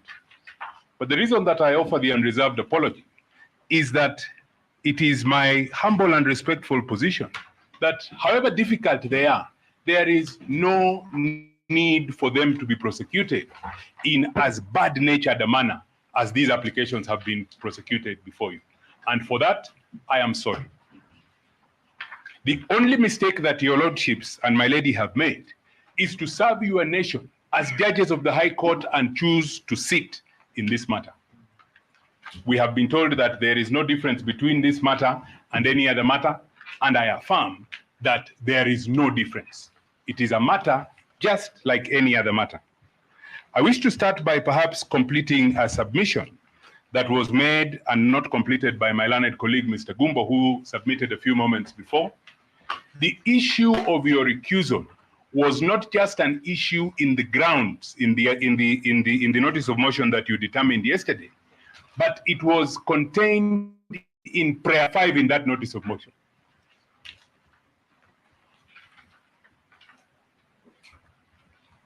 And I do not understand why the petitioners complain of bias or any improper treatment by this court. Because again, in my few years at the bar, in my relatively few years at the bar, seldom have I come across an application dated today, heard on the same day, and a substantive ruling running to in excess of 40 pages delivered the next day. So that issue has been dealt with conclusively by the court in yesterday's ruling. I wish to then focus on the authority that was cited in the dairy matter. And again, in my relatively few years at the bar, I have had the the privilege of arguing several matters in the Supreme Court. Many of them are precedent setting. Dairy is one of them, and I did not know dairy would be one of them. But the ruling of the Supreme Court delivered in the dairy matter on the 11th of October this year has confounded me for a few reasons. I am still trying to understand what the meaning of that decision is. And I will share with your lordships some of my, some of the issues I have with that decision. And hopefully in your ruling, you will help me understand them. The decision in dairy is not available as an authority for what the petitioners cite it to be. And one of the issues that confound me with that dairy decision, and if my lords, my lady, when you retire to consider your ruling in this matter, you take a moment and find the original script or the original version, not the one reported in KLR, but the one that is on the Supreme Court's website and was circulated to us on the 11th of this month. You will find that at the beginning of that ruling, Paul Nyamodi, yours truly, is referred to as senior counsel. Now, I cannot insist that I'm senior counsel because the Supreme Court referred to me as senior counsel in that ruling. That is the first issue that confounded me with that ruling. The second issue is that there was no application for the learned judges of the Supreme Court to recuse themselves. There being no application for the learned judges of the Supreme Court to recuse themselves, learned judges of the Supreme Court did not then have the benefit of argument from counsel for either of the parties as to whether or not they should recuse themselves or not. And if you look at that dairy decision, you will not find anywhere. Perhaps you are disparaging the Supreme Court. I am not. I'm speaking about their decision. If you look at that decision, in the disposition at the end of that decision, the Supreme Court does not declare that it has recused itself. So if you were to extract the order, the issue of recusal would be absent. So in respect of that, I wish to submit that the issue of recusal in the Dari matter is then obiter.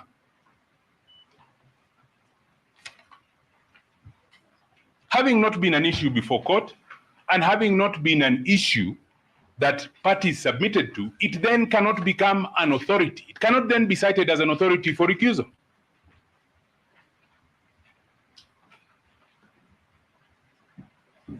The second issue about the Dari decision, and the second reason why I say that Dari is distinguishable, is as follows. Unlike in this matter, where the issues, where the facts upon which the application for recusal are based have been judicially considered and a decision given, and that decision is contained between paragraph 74 and paragraph 96 in the decision you delivered in this matter yesterday.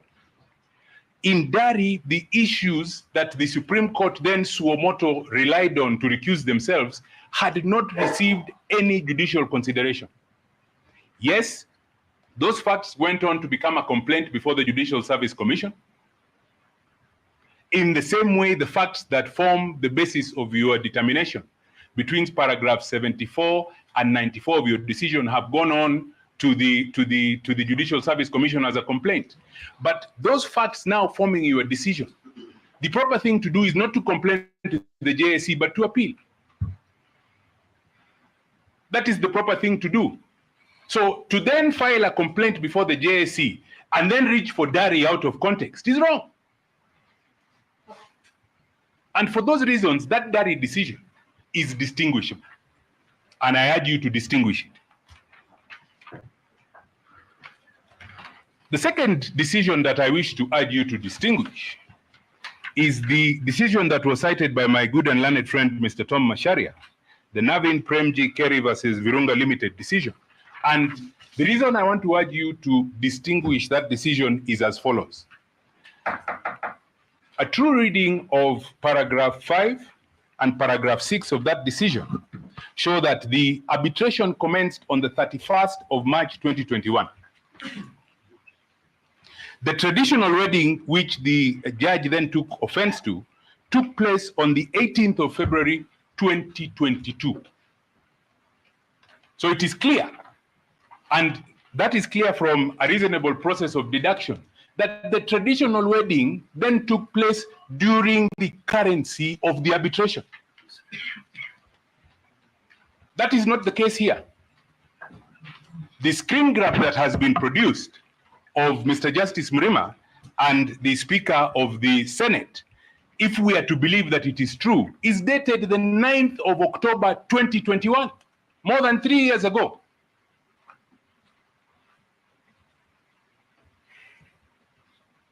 So this decision is distinguishable on the facts.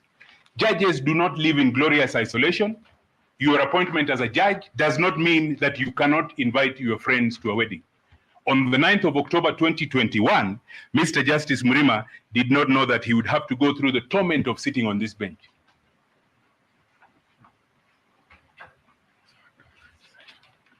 In respect of the Manchester Outfitters decision, I also submit that that decision is distinguishable for the following reason.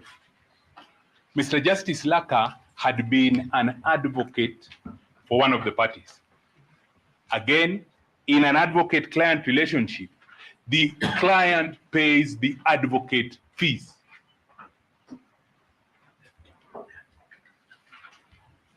And that relationship is not at play here. And for those reasons, I urge you to distinguish that decision. My Lord, there are two pieces or two annexures that we wish to make a specific submission on. And that annexure is the screen grab from Amason Kingi's account and the prophecy by learned senior counsel Ahmed Nasir as to what would take or what is going to happen in this matter. My Lord, those are electronic evidence. And those are electronic evidence I submit within the meaning of section 106B of the Evidence Act. In the absence of a certificate, required by Section 106B of the Evidence Act,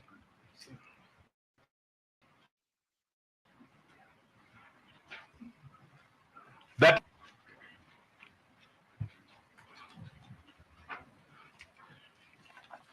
my lords, it has been submitted by those who have submitted before me in opposition of the application that the petitioners are guilty of forum shopping. I wish to persuade you whilst on my feet this evening that this application is a further attempt at forum shopping. My lords, my lady, you will not, because you are seized with petition number 522 of 2024, that on the eve of the impeachment hearing, the petitioners insisted at an hour not too different from this that you hear their application for conservatory orders. The application was heard, and you, with exceptional dispatch, delivered the ruling the next morning at 8:30 in the morning. My lords, my ladies, after the ruling, the learned counsel who are in court for the petitioners engaged you in a lengthy submission, which appears to be their stock in trade, on a request for leave to amend that petition. And the requirement or the request that they wanted, or the reason why they wanted leave, was they envisaged that perhaps after the impeachment proceedings in the Senate, there may have been need to have recourse to court and seek certain orders. But what did the petitioner do? The petitioner, and we are told that he was unwell. As he was unwell, issued instructions for this petition to be filed, for petition 565 to be filed, and conveniently,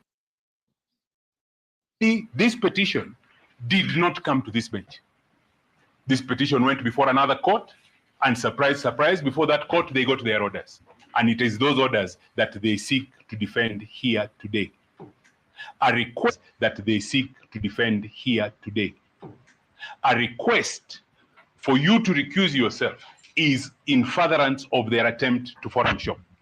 And my lords, my ladies, as I take my seat, I urge you to bear in mind the finding that you have already made about these petitioners. Paragraph 98 of your decision and paragraph 99 of your decision rendered this morning or rendered yesterday, which with your permission, I ask to read. Counsel also insinuated that this bench is part of a conspiracy to violate the petitioner's rights to a fair hearing under Article 50 of the Constitution. These submissions are without foundation and wholly without merit. The court has not issued any rulings or directions that would suggest such an intent.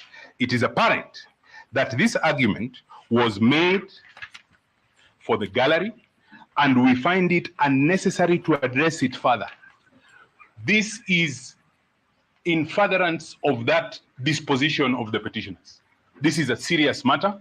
As has been submitted by my learned colleagues, you have a duty to sit, and we urge you to sit and dispense justice in this matter. I'm most obliged.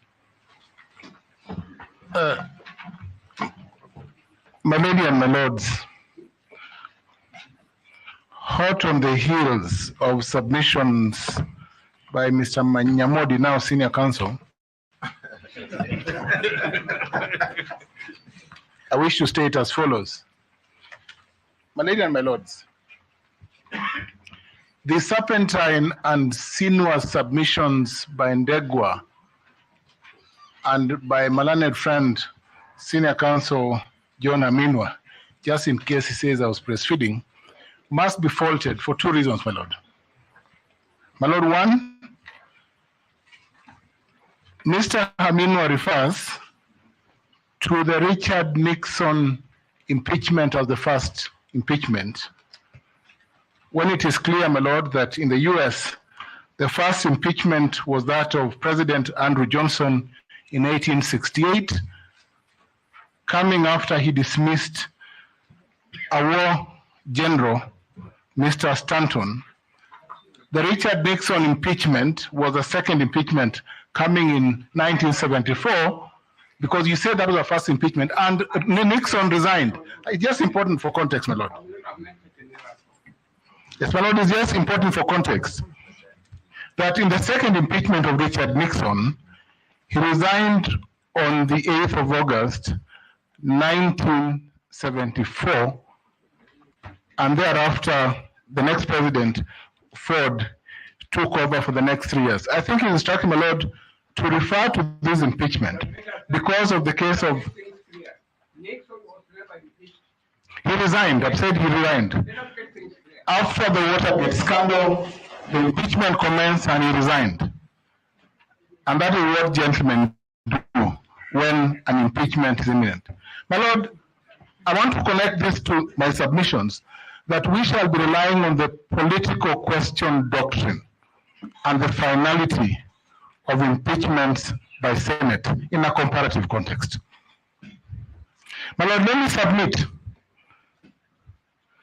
that in Gladys Bosch-Soleil versus JSC, this court set out a threshold for recusal. And the threshold is, my lords, that a recusal application must be made in good faith. And if the court listens to the histrionics from the petitioners, the courts will note that the application is not made in good faith. It is tied to an intention to extend ex parte orders that advantage the petitioners. The petitioners are intent, my lords and my lady, on scuttling the bench and scaring them away from sitting so that they can have open-ended and irregular orders issued in Kerugoya by Justice Richard Mongo. Then they went to the second act of actually filing a complaint with the Judicial Service Commission, submitted to Isaac Wamasa and duly acknowledged, so that this court can be scared away and run away. My Lord, then the scheme was not complete. My Lord, Judge Ibrahim, at page 31 of the Gladys Bosch-Soleil decision, stated, my Lord, that the threshold for impeachments cannot, for recusal cannot be solo, and every allegation made of any form of bias must be proved through credible evidence. My Lord, I dive straight to section 11 of the Oaths and Statutory Declarations Act. The petitioner's affidavit. The petitioner made a false affidavit through a deponent who swore to factual issues that the petitioner then attempted to withdraw in court. My Lord, that not only invites a criminal sanction under section 11, but what is more important, my Lord, is that false affidavits are no affidavits and must be struck off. Because the penultimate paragraph in an affidavit, my Lord, swears to the truthfulness of the whole document. Where therefore, my lords, any part of that document is false, the affidavit must be struck off. My Lord, we further submit that to both applications, my Lord, that are before you,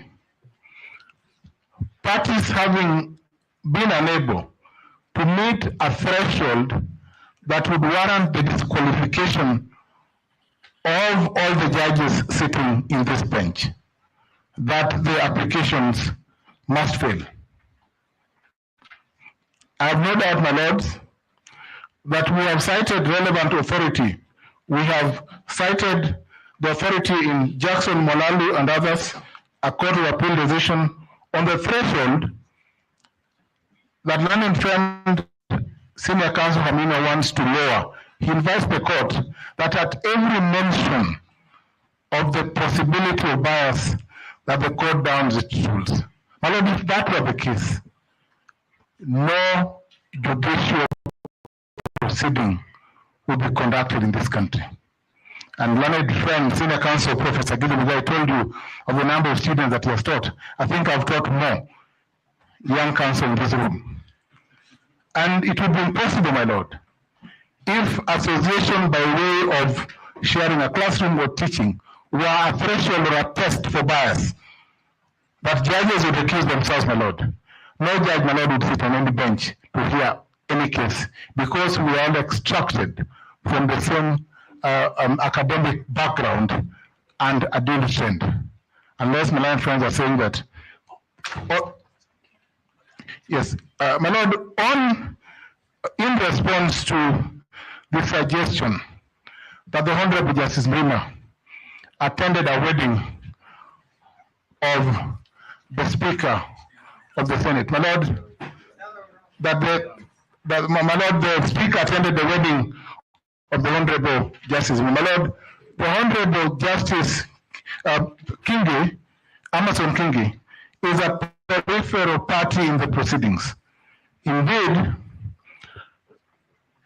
if you look at the proceedings, my lord, what we have in the proceedings is not Amason Kingi as a party in his name.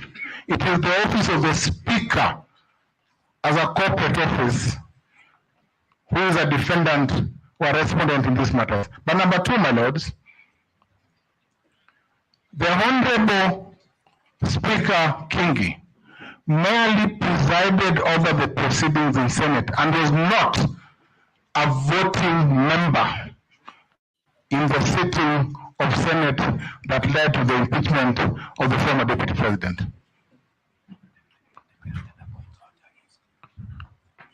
My Lord, the Honorable Kingi has not taken part in the appointment of this bench in any form. My Lord, clearly, the petitioners are clutching on straws, and every attempt at ensuring that this court does not proceed seems to be falling by the wayside. I urge the court and I invite the court to consider this application for recusal as another attempt to frustrate the processes of this court and to ensure, my lord, that this bench does not proceed to dispense justice that ought to be dispensed expeditiously in line with the Constitution. I pray, my lord. My lord, on the appointment of judges, my lord, clearly, if peradventure the argument on conflict extended to who appoints, my lord, the president appoints all judges, and is a party. I think they should have added that ground, perhaps, because the president appoints all judges. But that cannot be a cause for a party seeking a recusal, my lord, because the president, in performing a constitutional mandate, just like, my lord, the CS Environment Soipantia exercised her statutory mandate in appointing Florence as a board member, my lord, cannot be a cause or a basis for seeking or asking for consent. My lord, soon parties will then apply for recusal on the basis, my lord, that two judges or a litigant and a judge belong to the same community. Thank you, my lord.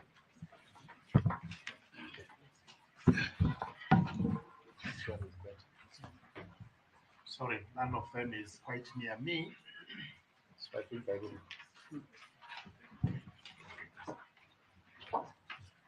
Thank you.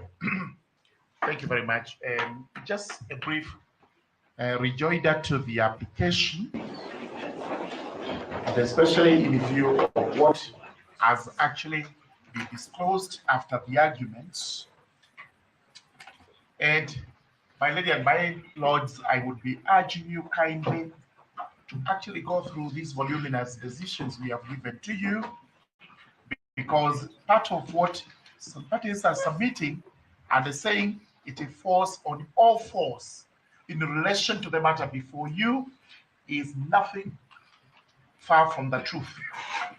And the example that has been cited is that of Rai and Virunga Limited, where it has actually been shown that that authority cited does not in any way relate to what is before you in terms of facts and the applicable law. It has been clearly demonstrated that here disclosure was necessary because... Just a minute. We wish to adjourn for 10 minutes. You can take health break for 10 minutes.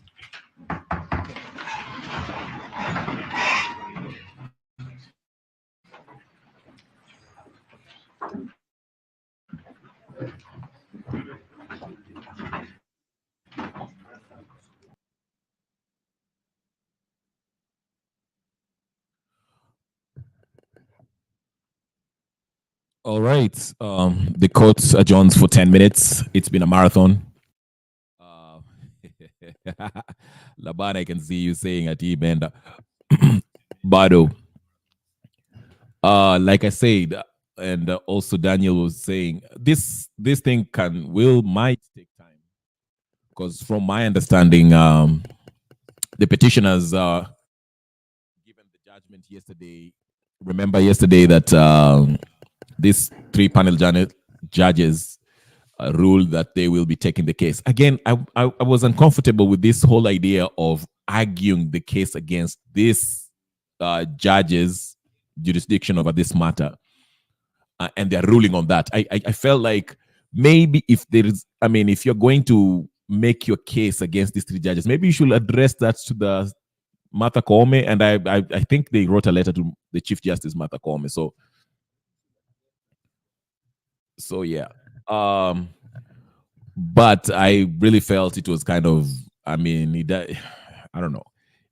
You can't, it's like somebody's making a case against you and you're the, judge on that issue. It's just, that didn't sit right with me. But the reason why I say this can be a protracted process is because since the petitioner have appealed to have a new, because this is the arguments today is basically about the whether these judges should recuse themselves from these cases, So, and they make the petitioners are making the argument that, hey, listen, there's this, Amason Kingi, the House Speaker, or the House Speaker, I think, the National Assembly Speaker, or whatever. He had went to the wedding with one of the judges there, Judge Mrema. And also, Judge Dr. Kaminwa was making the case that in law, it's better if, it's the perception matters. Basically, that's the whole point the petitioners are making, that perception matters. If the majority of Kenyans feel like these judges are not going to be fair, then, we should have another set of judges to take up this case, which I think it's a good case. And then they cited the tweets that I read yesterday of Ahmed Nasir. I mentioned that everything Ahmed Nasir said in his tweet is actually unraveling right before our eyes. His prophecy was on point, his prediction, and we could see that. So in my view, I think these judges should recuse themselves. We are spending the whole day hearing arguments for and against this whole motion, but it should be simple. These judges should just recuse themselves, have the Koome, the Chief Justice, pick up another set of judges.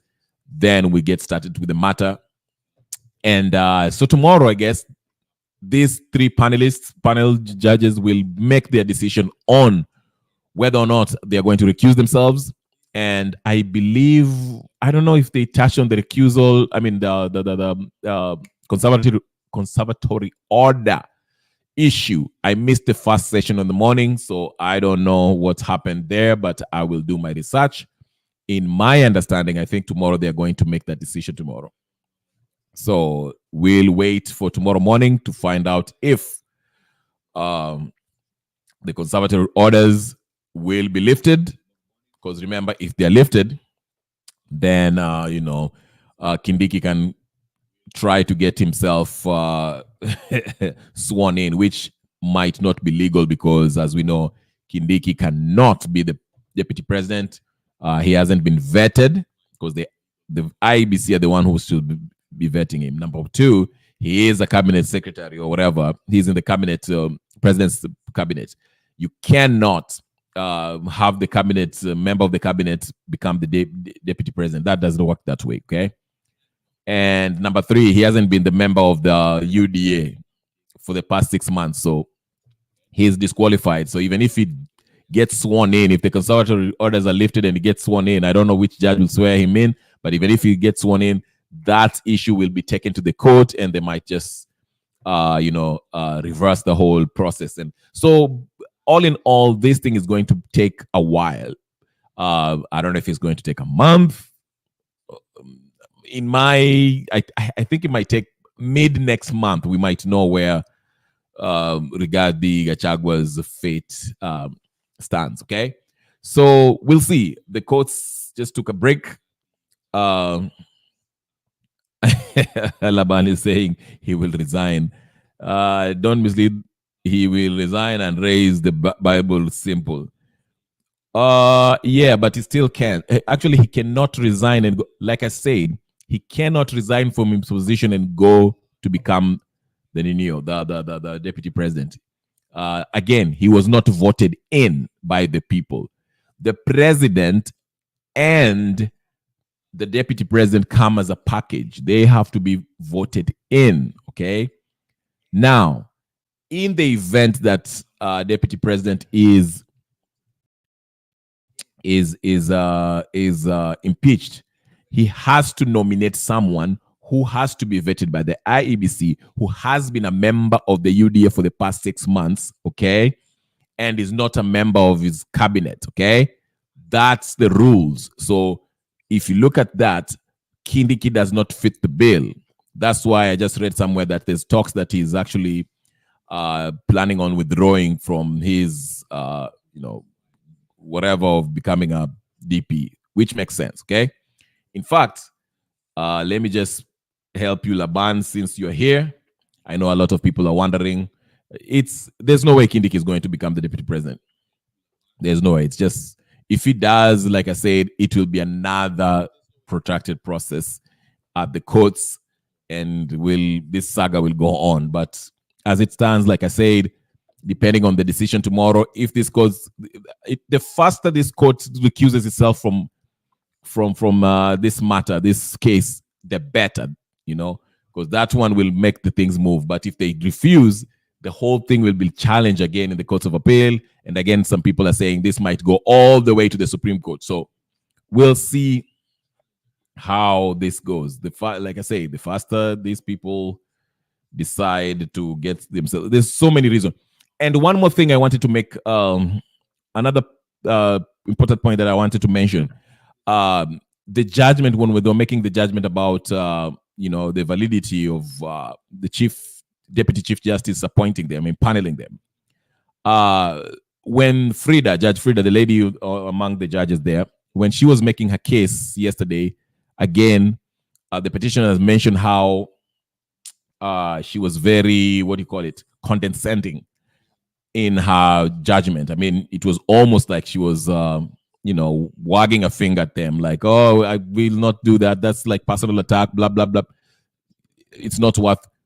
The way she was addressing them while making that judgment, it almost seemed like it was personal, which suggests that she wasn't impartial at all. She felt, her feelings she was bringing her feelings on that. And, it just didn't seem right. But anyway, Labani, this is for you. Let me play you this so you can kind of see why I'm saying what I'm saying. Hear this, and so for those of you who still think Kindiki is going to be the new deputy president, I don't think so. There's just too much against him, unless they just want. Kindiki's qualification can only be vetted.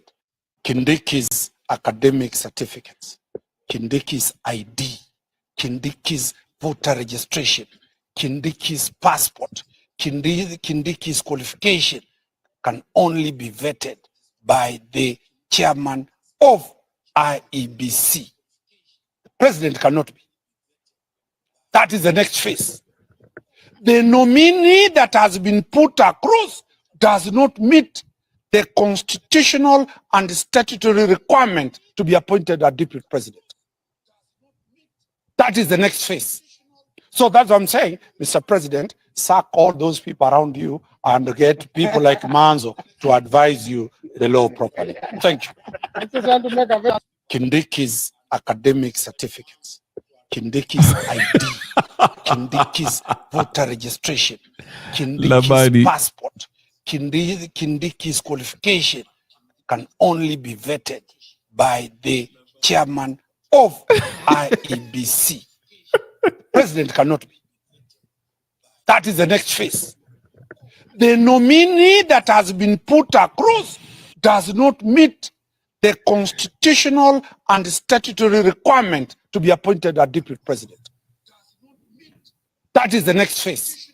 So that's what I'm saying, Mr. President, sack all those people around you and get people like Manzo to advise you the law properly. Thank you. Laban, that's funny. Laban is telling us that this guy is a primary school teacher in Kisi. I thought I saw him on the courts today. He was making a submission at the courts. So, but that was funny, Mr. Misiani. That is funny. I'll give you that. That's funny. Name more primary school. Ay. You make my day sometime. But well, that's that. He was just mentioning that, hey, listen, Kindiki, there's no way. I mean, there's no way. But it's, like I said, if Kindiki wants to, if Ruto wants to go against the law and do all this thing, by all means, cause more drama. It will be another day in courts. I think the lawyers will be making more money and having more fun with it. Let me play another, again, the primary school teacher, according to Laban, who was saying something also yesterday. Rais mwenyewe ameweka kidole, basi sasa rais amejileta kwenye ulingo wa koti. Tutamuita aje achukue kiapo tuweze cross examine rais, sababu yeye ndiye ameswea affidavit. Sijui kama mawakili wake walimweleza ni nini adhari ni gani ya rais kuweka kidole pale. Kwa hivyo haya yataendelea, na bado ulimuona naibu wa rais akiwa katika mahakamani. Kumbuka kwamba kuondolewa kwa naibu rais anatolewa eti amekiuka katiba. Sasa mahakama imekiuka katiba. Je, mahakama ile ina nguvu gani za kumuondoa? Kwa hivyo hii kesi sisi tunasema kwamba tutatoka hapa mwisho kuamuliwa, kesi itaenda mpaka Court of Appeal, itatoka Court of Appeal, mwisho tamati ya Gachagua itaamuliwa Supreme Court. Kwa hivyo Wakenya mngojee karibu miaka mitatu hivi ndipo ile kesi itakapomalizika.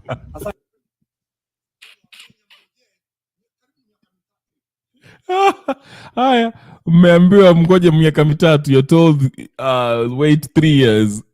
Basically he's saying Gachagua is in it for the long haul. He's there to fight and he will take it. He's willing to go all the way to the Supreme Court. So buckle up, my dear friends, ladies and gentlemen, brothers and sisters, friends and comments. But by the way, guys, if you're going to watch this on repeat or you're watching it right now, please don't forget to like this video and subscribe. Nibure, it's free. Hit that subscribe button, it's free. So yeah, like Annie is saying, it's time for lawyers to eat. Yeah, it is time for them to eat. This is Super Bowl for them. They are going to milk this and milk this and milk this and have fun with it because, hey, the Ninio is on them. The what do you call it? The spotlight is on the lawyers. So yeah, they're happy with this. They are really happy with this. Now, the reason why there's a lot of questions around these judges is the manner in which, not only the judges, there's so many issues here. The first issue is how they had ex parte communication. One party was only notified of the empanelment of this justice, the judges, okay? During the weekend, initially this case was supposed to be heard today, Thursday, but it was moved to on the 22nd, which was Tuesday, right? And that communication was done through the e-system on the internet during the weekend.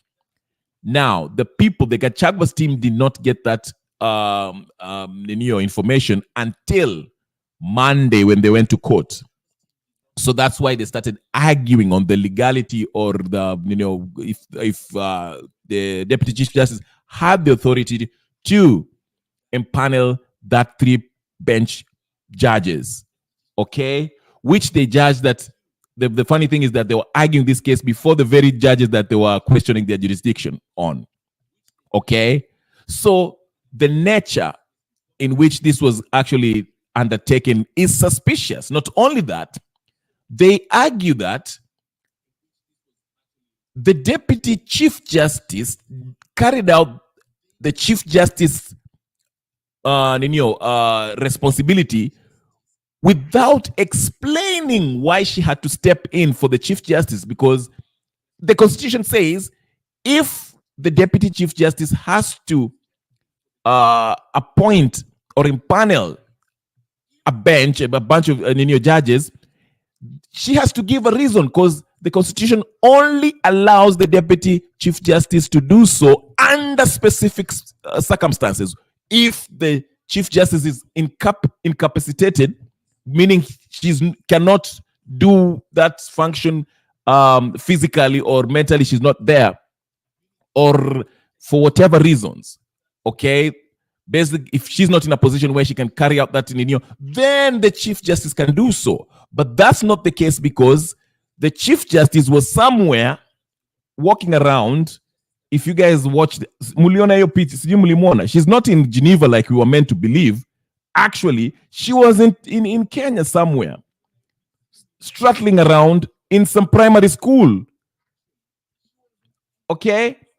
So there was no official communication from the Chief Justice saying that she gave the authority for the Deputy Chief Justice to empanel these judges. So that brings the question. And then also, they did so during the weekend. Now, the other side are arguing that, judges, we can communicate through the e-system. So the communication issue should not be an issue. But again, most business in the judiciary is Monday through Friday. So what was the rush? And there was no official explanation why it was the Deputy Chief Justice who had to do this. That is the point that the petitioners are making. So from the get-go, off the bat, this whole exercise looks suspicious. So then the petitioners had to stand there in front of these very judges, explaining why they shouldn't be listening to this case, impeachment case. Then, at the end of the day or the next day, after both cases made their cases, they come and tell us that, no, we shall sit in front of this, we shall be listening to this case. And if you listen to Judge Frida, she sounded like she was butthurt about the whole thing. Very condescending.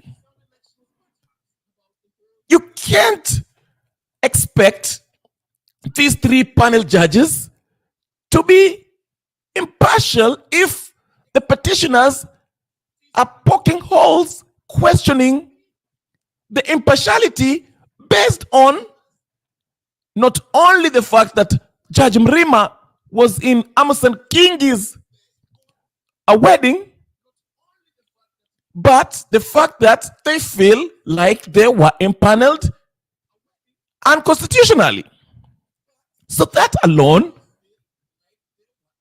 brings doubt. And it doesn't seem like justice will be done.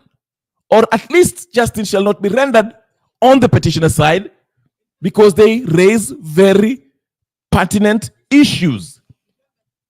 And the public doesn't feel like, already they feel like it was a witch hunt to get Mr. Rigathi Gachagua impeached. And here you are carrying out, communicating at night on e-communication way of communicating.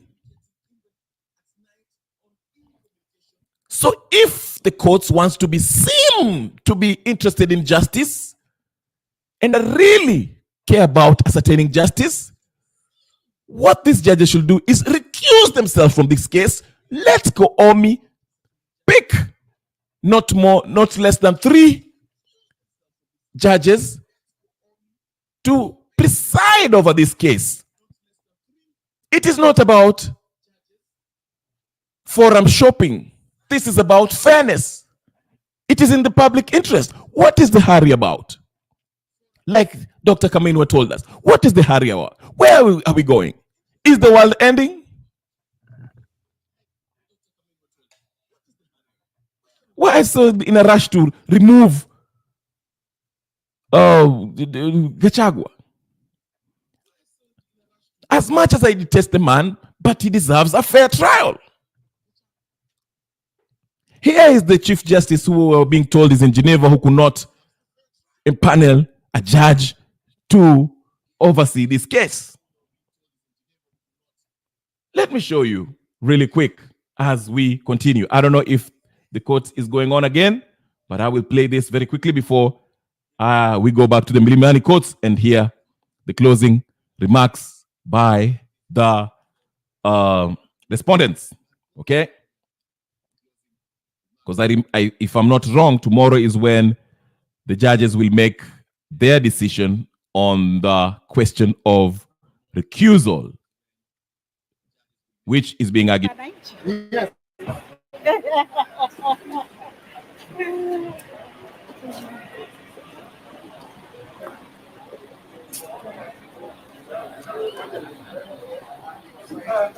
Jambo. Habari zenu? Salamu alaikum. Yes, mko sawa? Okay. Hata mimi nimekuja kuona vile mko.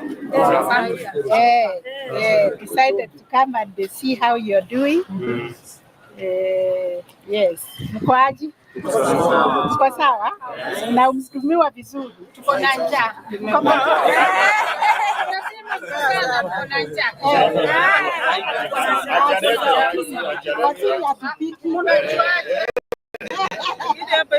Kotini tunapeana tu justice.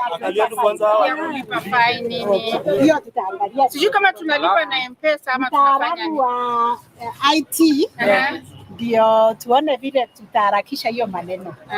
Hiyo ya kulipa fine kwa sababu tulisema hiyo kompyuta iletwe hapo kotini na malisia hapo kotini bila kupelekwa huko, lakini tutaendelea kuona vile zitahudumiwa. Thank you.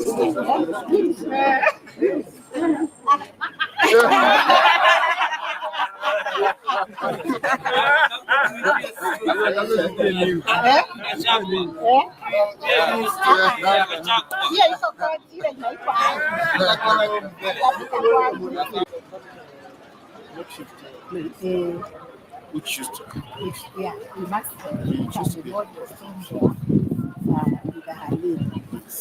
we continue to suffer challenges. Yeah.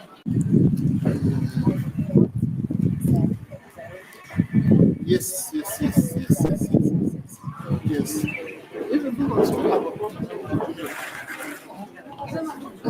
Yeah, we give them milk. I'm not an accused. I've come to greet you. Yes, about this was the pre-taking course. Oh, this was a normal one. Lakini mmemaliza. Okay. Yes, I just came to greet. That is Paris and his grandma. Yeah, and the officers are working even.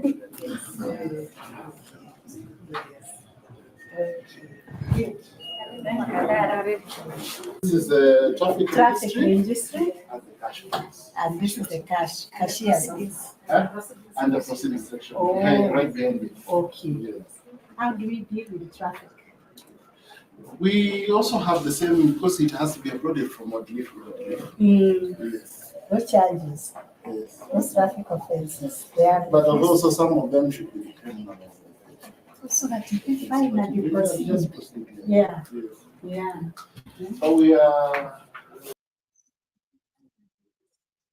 Anyway, that is Judge Koome. She was in somewhere in a school somewhere. All right, thank you, Clean Black City. I'll see you back. I'll see you later, okay? Thank you for watching. Make sure you like the video. And I believe you're subscribed. Everybody who's watching this, please make sure you subscribe to the channel. And, subscribe and like, share, comment, and all the good stuff. Aman again. Okay, let's see. Did Abdel Nasir say something? Let me see if he wrote something today, because they've been mentioning his name. Not adversely, but they've been okay, I see. Grand Mullah. Let's see what Grand Mullah says. Real quickly. Okay, he has actually responded about what because Ndegwa, Judge Njiru Ndegwa, I think that's his name. He mentioned, not adversely, but he was making a point of perception, and he had to quote Abdel Nasir. So here it is. So he's responding to his name being dragged into the court's proceedings today.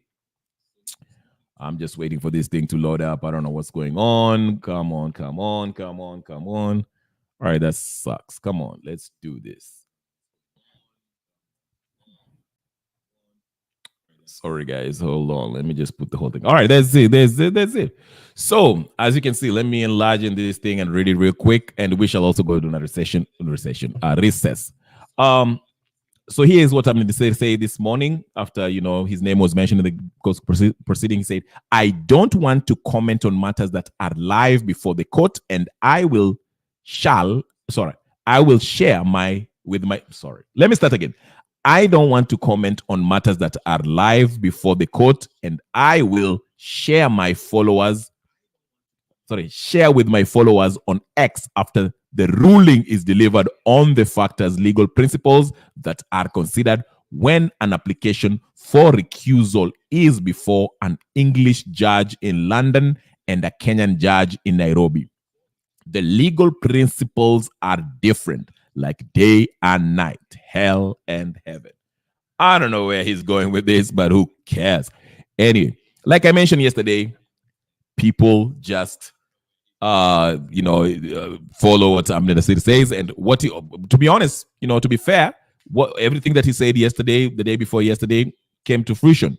Here he was also say earlier on, he said, lay people will not understand yesterday's court proceedings before Justice Ogola, Murima, and Mugambi, but the strategy both set of lawyers deployed is a priceless perspicacity of the respective reading or insight of what both sides expect and or suspect the court will do. First, let me start with Gachagua's lawyers. They have read the court. They know what happened last Saturday. They know DCJ Mwilu. They suspect the court is not with them. Their conclusion, the conservatory will be discharged but show Kenyans how unfair the court is and prepare for the substantive suit. Lost the battle, but win the war is their ultimate strategy. The government side, they have read the court. They know what happened last Saturday. They know DCG Mwilu. They are confident that they can convince the court to lift the conservative order. Have Professor Kithure Kindiki sworn in as quickly as possible, delay as long as possible the substantive hearing of the petition, win the battle, and leave their fate to God and the Supreme Court. Juris Pesa. Okay? So we can see that's Abdel Nasir's view on this matter and the proceedings. Okay? Now, he also says something 11 hours ago that was like kind of the morning. He says, the impeachment cases in the High Court involving former DP Gachagua are now in their second week. too much heat and sound and very little light. But the outstanding soundbite is Dr. Kameniwa telling Professor Githu Muigai, former Attorney General, to sit down. For when I started practicing law, you were still breastfeeding. After the final judgment is delivered. I bet Kameniwa's statement will remain one of the highlights of the impeachment saga. The soundbite captured very important chapter of the history of the legal profession in Kenya in a single sentence. Hallelujah. Okay, let's get to it. So basically, Nani amesema, I think Abdel Nasir will refrain from making comments even on his X, because everyone is watching as this proceeding goes on, and they look at him as this, guru when it comes to matters law. So he should kind of try to not, and he said it there, he will not try to comment on this issue, because it might kind of, it sways the public perception, because they're looking at him like, if the court says something that is not along his opinion, people might feel like the courts are not, fair, or whatever the case is. Let me go look at another person's tweet. I don't know if Miguna said something today. We'll get to that. Please make sure you like, subscribe, share, like, and comment, and do all that good stuff, ladies and gentlemen, brothers and sisters, friends, and comrades. Ooh. Okay, so you see, there's something here. Ooh, this is 3 hours ago. Guys, can you see? Let me go to Miguna's page. There's something interesting here. I have to read it. Oh my Lord, this is crazy. Let me read it real quick. If you have no access to that, let me read it. Can you guys see? Miguna writes, this was 3 hours ago. It says, at the very least, Justice Eric Ogola, I've omitted Theo something etc., must recuse himself from the Gachagua impeachment case. There must never be an appearance of conflict of interest on the part of a judicial officer. Period. So here it is. I don't know if you guys can see it. There's a picture of Justice Ogola. It says Justice Eric Ogola is allegedly being coerced into staying on the case with the threat that his wife Florence Auma may lose her job if he recuses himself. That is what Ndegwa, what's his name, Njiru, Dr. Donini, the lawyer Njiru was making the point about Soipan and Justice Eric Ogola's job that she got as I think she works in the, what is it called? Something water agency, Kenyan water agency or something like that. Thought I wrote it down something. Yeah, she works in water tower agency, okay? And that job she got that job because of Soipan. And now you can see it's alleged that, she's being told, hey, listen, if your husband does not, if he recuses himself from the bench, then we shall fire you, okay? So he better stay there. He's been coerced. That's what is being alleged, okay? And here is a Gazette notice number 7515, State Corporation Act, the Kenya Water Towers Agency Order 2012, Kenya Water Towers Agency appointment in exercise of the powers conferred by paragraph 61G of the Kenyan Water Towers Agency Order 2012, as read together with section 51(1) of the Interpretation of General Provision Act. The Cabinet Secretary for Environment, Climate Change, and Forestry appoints Rose Ombaki, Florence Auma Olwach to be members of the Kenyan Water Towers Agency Board for a period of 3 years with effect from the 9th June 2023. The appointments affected Gazette Notice number 115-15-2021 and 9368/2022 are revoked. Dated 7th June 2023. So Ipan Tuya, Cabinet Secretary for Environment, Climate Change, and Forestry. This is the case this is the point that what's her name was writing. Ndegwa was mentioning on that. If you listen to Ndegwa Njiru, whatever his name is, who got married this past weekend, that's the point he was making when he was giving his submission.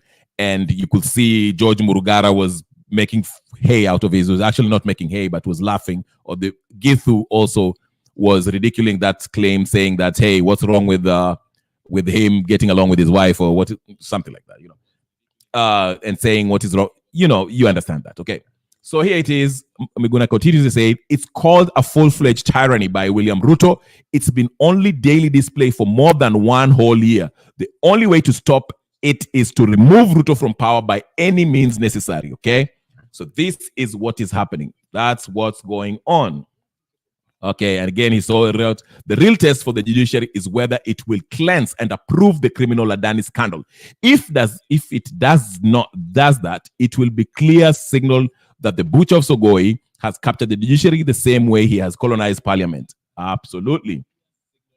Okay, and there he calls for the protection of free Gaito. Again, here we support Gaito. Free Gaito, Francis Gaito. I hope he's safe wherever he is. I know he was abducted yesterday. Mr. William Ruto, productions, torture, and murder will not force Kenyans to like you. You are not above the law. Free Gaito, absolutely. Free Gaito, free Gaito, free Gaito, absolutely. So that's what Miguna wrote 3 hours ago. I don't know if there's another. Let me see if there's another tweet by him. Like the video, like, share, comment, and do all the good stuff. If there's any. Let me see. Miguna also, this October 23rd. Oh, this was yesterday. I think he said, let's abolish the presidency and the presidential system. I had proposed this during the constitutional review process, but the conman insisted that he could only bring equity through the presidency. History has already vindicated me. Let's go. Okay. Then he says Ruto wants to be president for life. That's why he wants to remove the presidential term limit. Ruto wants to rule, not govern. He wants to be worshipped like a demigod. He doesn't want to be questioned and to be accountable. That's part of the reason he can't work with okay, I will not read all that. Let me see. So that's what Waiko Wanyokwe. Let me see Waiko Wanyoke if he says something. That's another lawyer who always have some interesting take on matters law. So let's see.